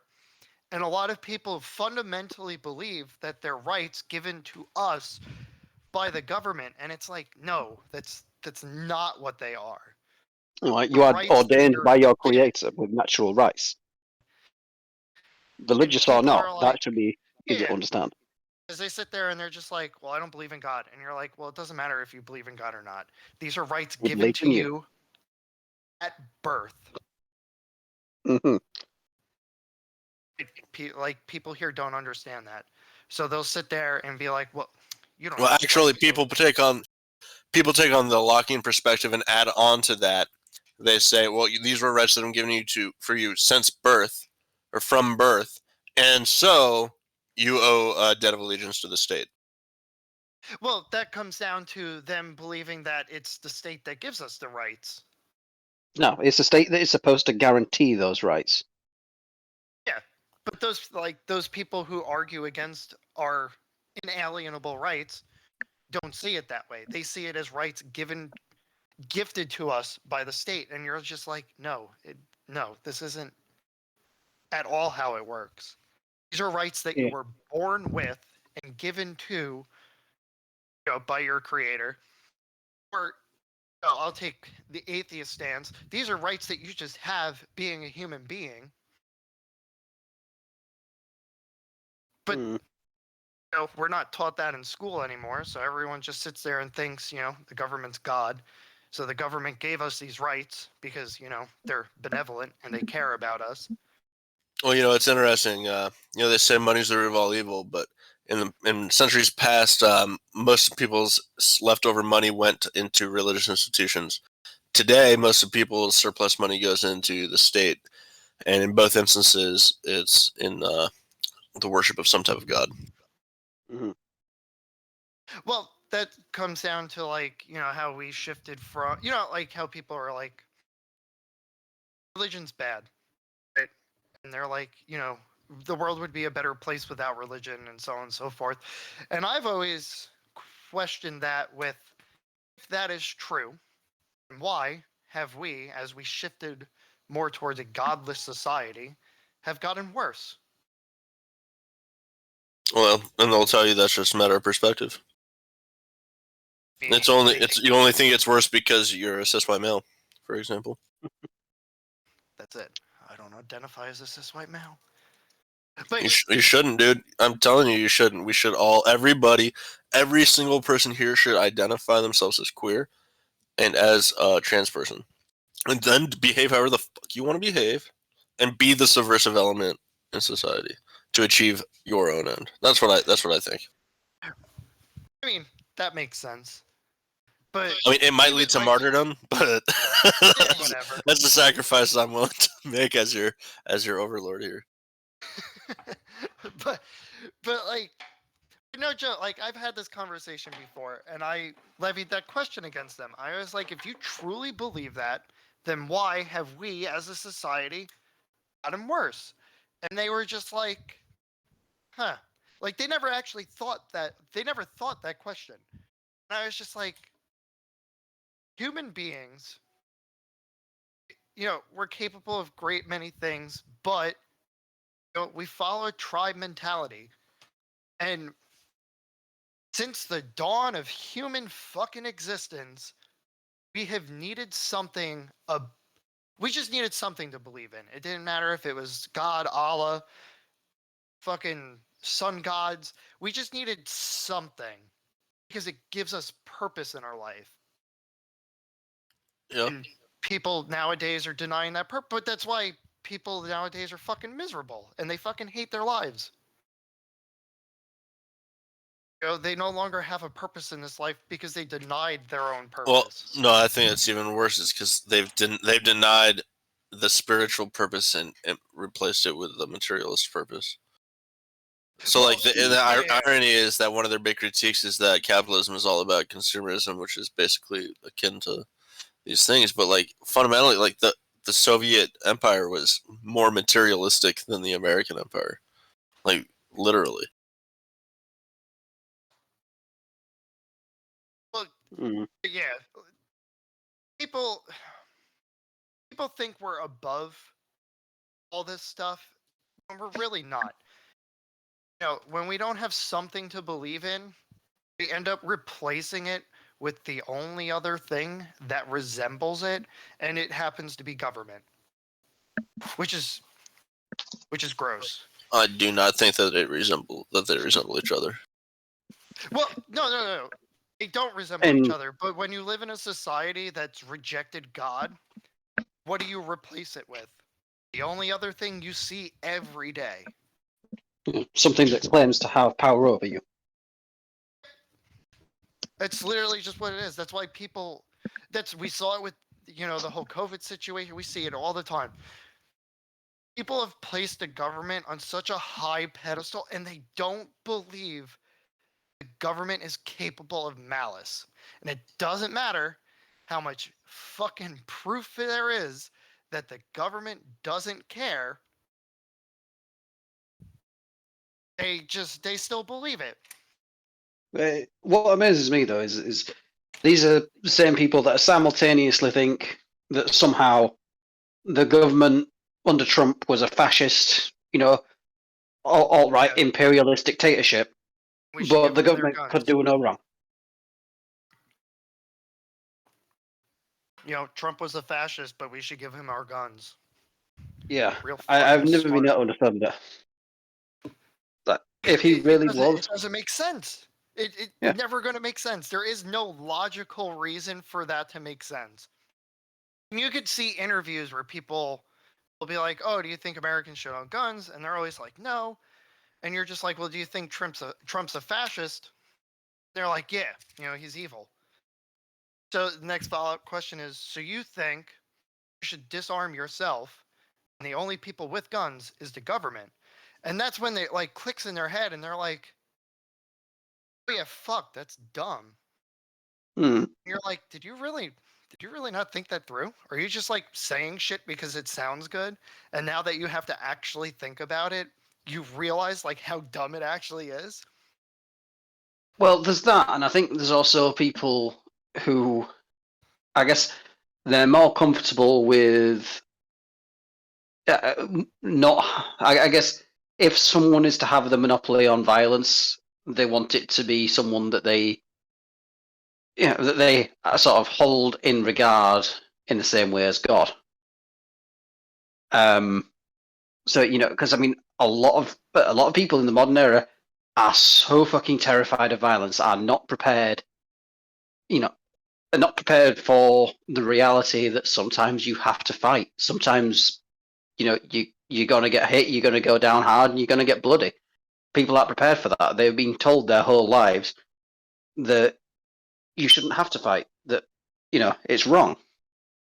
Well, these are also the same people who are sitting there and telling us that we should get involved in Ukraine and that we should do a preemptive strike on Russia and nuke the shit out of them. It's also the people that when we would get in fights in school and we are defending ourselves against an assailant, these are the people that would punish us anyways. Oh, yes. Well, I mean, I've got a story that we'll have to wait until I'm out of here. But yeah, no, it's kind of remarkable to me just because they do feel like someone should have the monopoly on violence. They just can't comprehend it being someone who is a private citizen. Well, it's the same thing like with being good. They believe that someone should have the monopoly on a morally good standing, but it shouldn't be us. Which is ridiculous because the government hasn't done objectively good. Yeah, the government hasn't been a good vessel for morally good decisions. So why someone would think that is kind of ridiculous. But it ultimately comes down to like people are just lazy and they don't want to be bothered with it. They just want to feel good by virtue. That's all it is. Well, yeah. It's the same thing with the violence aspect, right?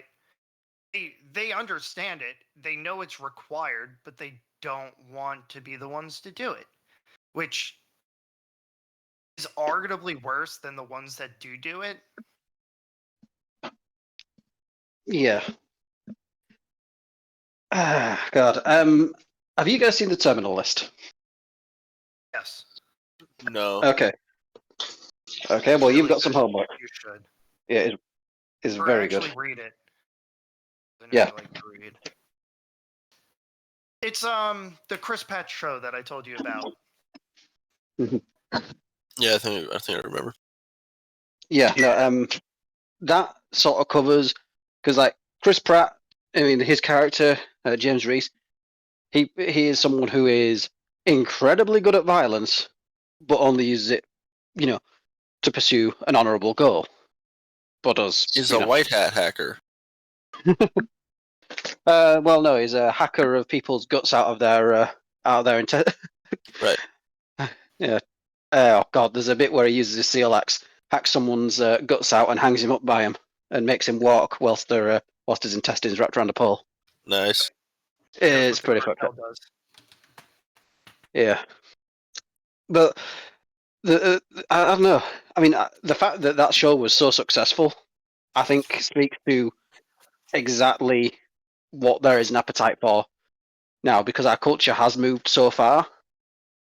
That I think, you know, the abject failure of the Rings of Power and the, you know, resounding success of the Terminal List shows that in terms of the general population, there is an appetite for traditional, you know, male role model who is strong and capable, and, you know, good values being put forward. Well, you know, you saw the media articles about it, right? About how it was a far right wing revenge fantasy. Yeah, a wet dream. Yeah. And okay, I could see that, but at the same time, that really that's happened. I don't think people understand that. Yeah, well, this is one of the things that always amuses me. Like when you're talking with people who've like never been in a fight, never had to, you know, get into it with people, they tend to think that I don't know, people's perception on what a fight is like, or you know what violence is like. It's like fucking Hollywood. You know, they think it's going to be like a bloody Marvel movie. No, it's painful, it's bloody, it's brutal. You know, you get hurt, you know, Yeah, you especially if you don't get know what you're disoriented. Yeah, I mean, shit. Watch videos of like kids, like gangs of kids fighting, and it's like you can see they have no idea what they're doing, but they're fucking giving it their all, right? But you know, those are the same people that are like, well, no one should have that power. You know, no one should have the ability to end a fight quickly. It's like, I'm sorry, if my girl goes out, you know, I make sure she's got a knife in a car, you know, just in a glove box, because like, if someone tries to come after her, I want her to know that, you know, she can defend herself. Now, I know for a fact that she's not really going to be able to handle herself very well because she's an incredibly nervous person. She doesn't handle the threat of violence very well. Well, it also comes from, you know... But I'd rather have something to protect herself with. To be sexist. It comes from, like, your gender role in society, right? You know, everyone wants to sit there and be like, you know, gender roles are racist or what, like, whatever the fuck they say. Like, people try to subvert them. But at the end of the day, when push comes to shove, everyone reverts back to their gender roles. You know. Oh, yeah. So, like, you wanting to protect your girlfriend is because, you know, you're a man. That's what happens.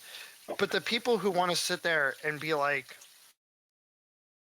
I can only speculate how they think because I don't quite understand it. Like, the people who...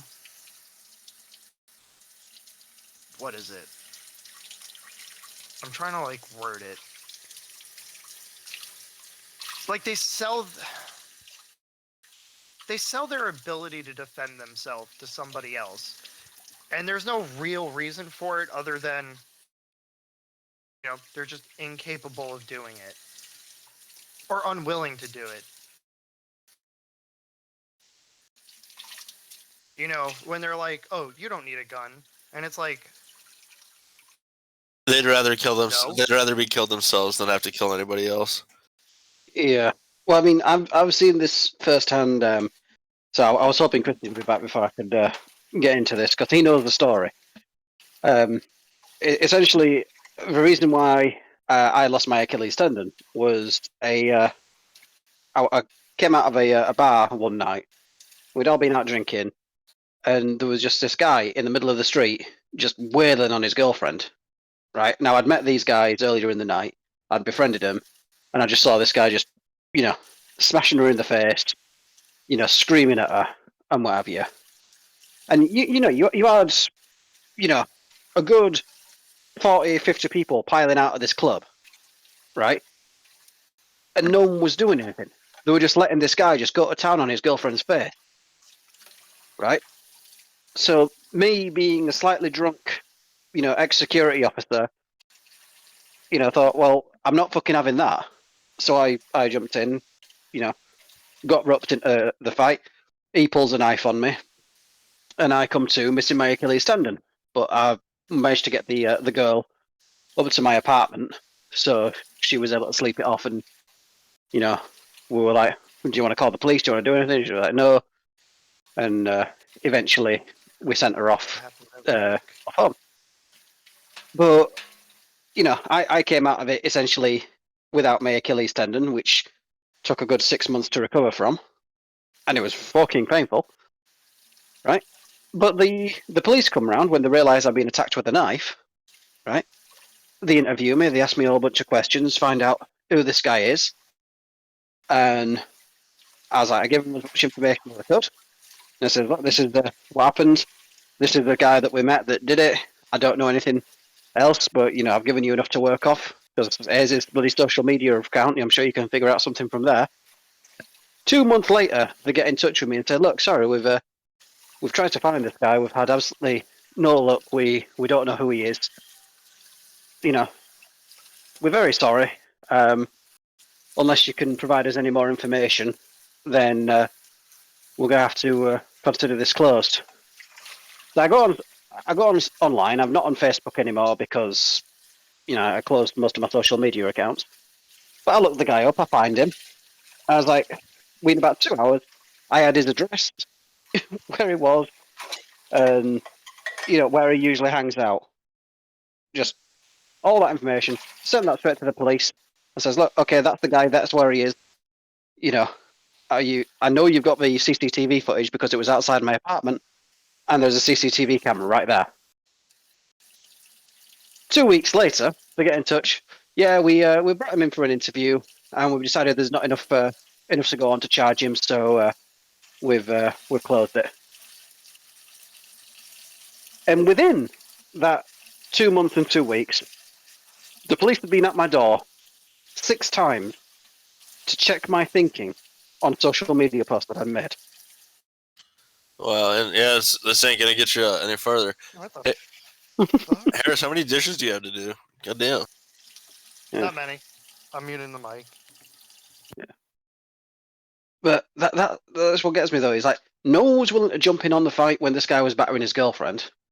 The police utterly failed to do anything about it. I'm out a bloody Achilles tendon, which fucking sucks. Got to be honest. And you're being accosted for the way you're thinking about the world. Yeah. Well, yeah. Such is the life of the dissenter, man. Yeah. So that's obviously when I started getting incredibly well armed. But yeah. I mean, I moved to Oklahoma from California explicitly for the purpose of being able to arm myself. Well, that's the thing. Is at least in your country, it's legal. Most of it. Here, yeah. I'm a fucking turbo criminal. Why do you think I've not given away my actual address and what city I live in? Better off that way. Yep. I mean, like, look, we got this app here in America. I don't know if it's international, but called Yik Yak, and it basically you send messages in a 5 mile radius. It's like, but it's completely anonymous. Mm-hmm. Oh yeah, I know Yik Yak. So toxic. It's so awesome. I love being my true self, which is an 18-year-old double mastectomy woman with a phalloplasty. Oh God! And I like to say thank you to the college for giving me the surgery. Oh dear. No, I don't know though. I mean, I think though for me, is that moment for me was kind of an awakening to how fucking useless the actual powers that be really are.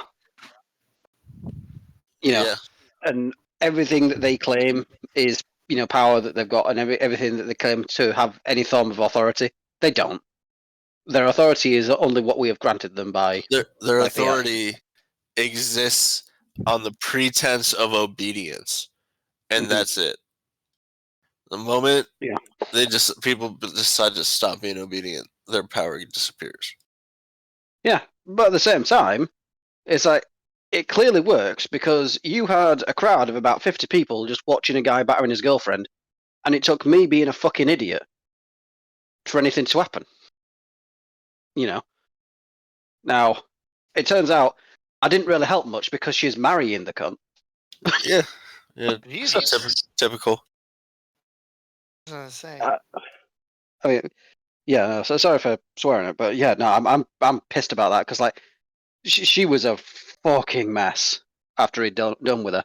And now they're posting all over social media how happy they are, and yeah, and yep, then you they're getting married. Almost ruined your fucking life To protect someone who who fucks less. Yeah, but do you know the fucking stupid thing? If I walked out of here and saw that same shit happen again tomorrow, I'd probably do the exact same thing. Yeah, we all have a hero complex. Yeah, but we don't, clearly, because there's so many people that just watched it happen. No, we all. I mean, it's one of the things that makes right-leaning people right-leaning, I think. Like, I understand there's the trope that every lefty thinks they're the hero that's going to usher in the utopia, but like their version of hero is having a army that'll follow them into battle. Our version of a hero is to like be that solo the army. Yeah, exactly, like the one-man wrecking crew. And it's like collectivist versus individualistic worldview, which is one of the many like through lines that differentiate between left and right. I suppose that makes sense.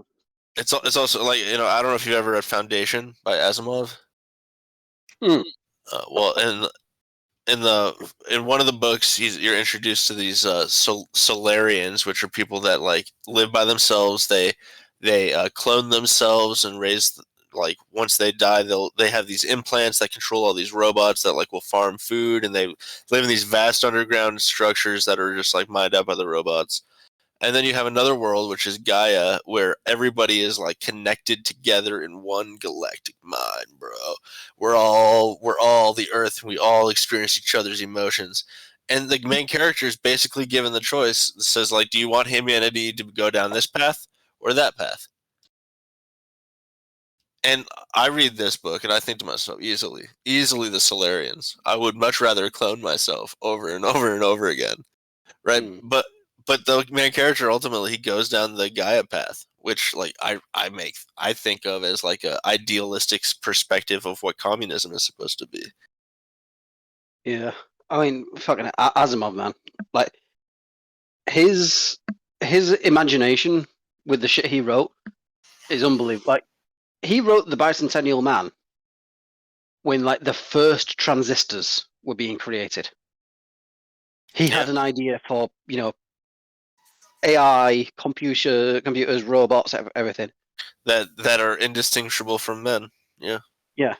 And he had that idea when we were just approaching the point of having, single bit transistors.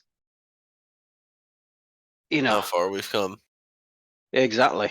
How far off of the back of it? How far off the back of Asimov's imagination? Like how reliant are we on that? Well, mate, yeah, that's a good question.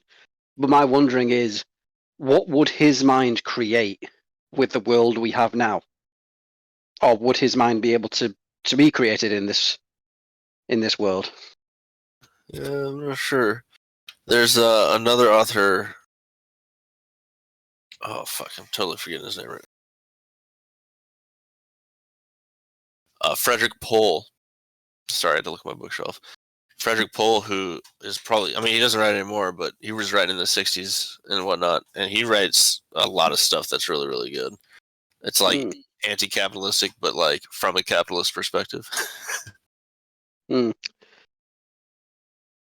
don't know. I still need to go through Bloody Starship Troopers again, because I've not read that since I sort of had my sort of political awakening. That was the last thing I read before I joined the army. Oh, it's got to be a hell of a mental introduction. Well, I mean, like, I had already signed up and everything, and then I read it, and I was like, oh fuck, all right. I fucked up. Yeah, Have you seen Sargon's video on the politics of Starship Troopers? Yeah, I mean it's been a couple years, but I've definitely seen it. Yeah, I think that was a big turning point for me. Was Sargon's thing on Starship Troopers, but that's probably because I got a massive guy boner for Sargon. Nice. I don't know. I kind of go through like creators. Sargon was definitely one of the first. Right now, I'm definitely on the like Tim Pool, Dave Smith, Michael Malice crowd. But I don't know. I mean, like I think that Dave Smith and the Mises Caucus have a problem with Israel. I think they've got the woke position on Israel, and I think that I'm not a fan of it. See, thing is like I know Dave Smith was on Timcast with Collier Noir. Yeah. And Collier Noir, fantastic, absolutely brilliant representation for the libertarian movement. Colin Noir, the NRA, right? Black Guns Matter, yeah. Oh no, that's Maj Toure. Maj Toure. Shit. God, is that racist that I mixed those two up? Oh, what? Whatever. Yeah, but yeah, no. Maj Toure, he's drank the Farrakhan Kool-Aid, in my opinion. Has he? Oh yeah, it's really pissed me off.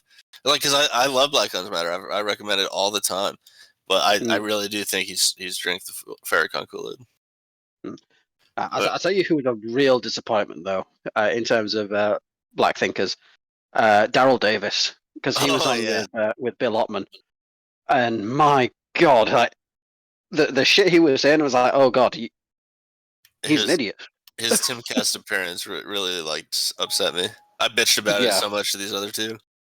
Yeah, well, that was the thing. His appearance on Timcast, like after it, because him and Bill Ottman went on Joe Rogan, and he was very, very articulate. He explained things very, very well. You know, he put things out there in a really, really good manner. And I had a lot of respect for Daryl Davis coming off Joe Rogan. And then he appeared on Timcast, and I was like, holy fuck, you're an idiot. I did not watch his appearance on Joe Rogan, but he presented his arguments better there. Because I mean, like even Dotson tried to defend Daryl Davis's Timcast performance, not to my satisfaction though. I've had that argument, but yeah, no, I thought he really put did a lot of damage to the movement, in a lot of the same ways I think Dave Smith did. When he was on Timcast, just because I don't think he's the best avatar for what we believe in. I mean, but who is, right? I mean, I think somebody like Austin Peterson is really good. I don't know that one. I know Jordan Peterson. Austin Peterson, he's the guy that got booed at the Libertarian Convention when they asked if it's okay to sell heroin to 5-year-olds, and he said no. Yeah, that'll get you booed at the Libertarian Convention. Yeah, and then so he did like okay. Just violate the NAP, guys. He ran for the VP. He got second place to Spike Cohen. No, Spike Cohen's all right. Something like that. And then I still want press secretary Michael Malice. Yeah, I mean, I'd be down for it if he goes. I don't think he'd actually go quite as hard as we want him to, but you see, I think if you get Luke Kwiatkowski and Michael Malice together, that would be fucking apocalyptic for the United States government, but it would be so fun to watch. I think though one of the more prominent people, like it's funny when people talked about Trump's cabinet, I never like gave a shit because I didn't know about any of who these people are and I didn't care to do the research. But like now that I'm talking about it from a libertarian perspective, like I know who all these people are and I know who I really don't like in this person's ear and that sort of stuff. And it's Scott Horton. I don't think that Scott Horton deserves a position of prominence in the movement, but he's got one. I don't know. I know Amelia Watson is putting a lot of support behind the Libertarian Party, which I find hilarious. I'm not familiar with who that is. She's a VTuber for HoloLive. She's the nice. time-traveling detective girl who is a card-carrying member of the Libertarian Party of New Hampshire. Oh, fuck yeah. Free staters. Let's go. Yep. Which, I don't know, because, like, HoloLive has done a very good job of staying out of the political game, like, because I know a lot of VTubers especially English language VTubers, are very political, and it's usually on the other side. Except for Pipkin Pippa, because she is a fucking lunatic. And possibly an actual war criminal. But yeah, the whole live side seemed to have done a very good job of, if not being based, at least being quiet, which is the best we can hope for with a lot of them. But I don't know.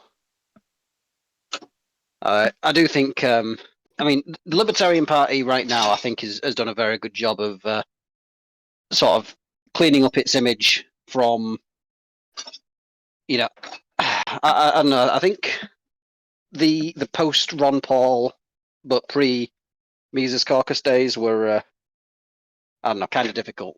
Yeah, the fakeritarians basically. The libertarians. Lolbits, yeah. These are left wing libertarians. They drive me insane, dude. You mean the ones that all followed Joe Jorgensen?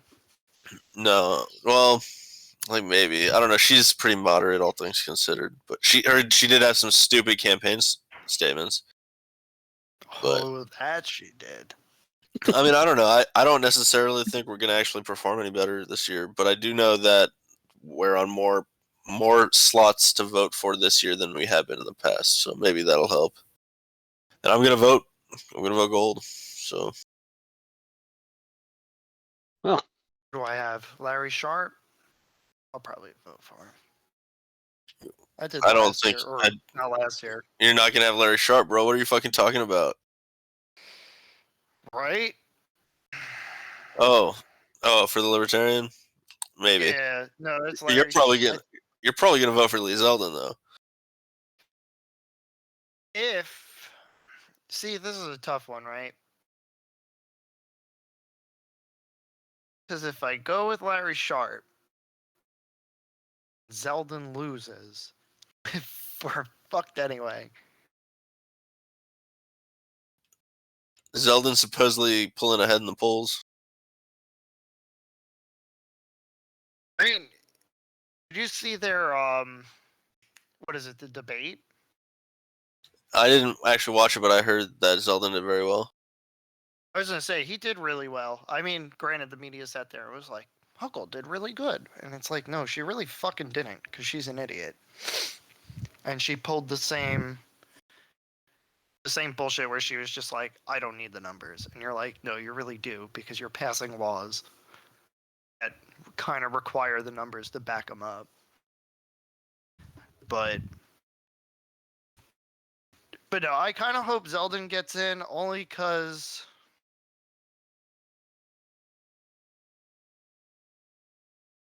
it might be good for New York. Okay. Cool, dude. Well, so I say might be because, we've had Cuomo for like 8 years? Probably a little bit more. Right? Like, we've been under Democrat control for fucking ever, and it's gonna take very strong and a long time of fucking Republican or anyone who isn't left control to steer New York back on track. But I don't foresee that happening anywhere in my lifetime. So it's kind of a lost cause, in my opinion. Well, you got a better chance of that than our country being unfucked, so, Godspeed, man. Thank you. On that note, we should probably close it up. God, how long has this been running? 3.5 hours. It is now midnight in England. It is now Halloween. Happy Halloween, guys. Happy Halloween. Shit. Happy Halloween. Thank you for joining us on the new Social Dialectics American podcasts on the Kanye question. Even though we went on a very long tangent.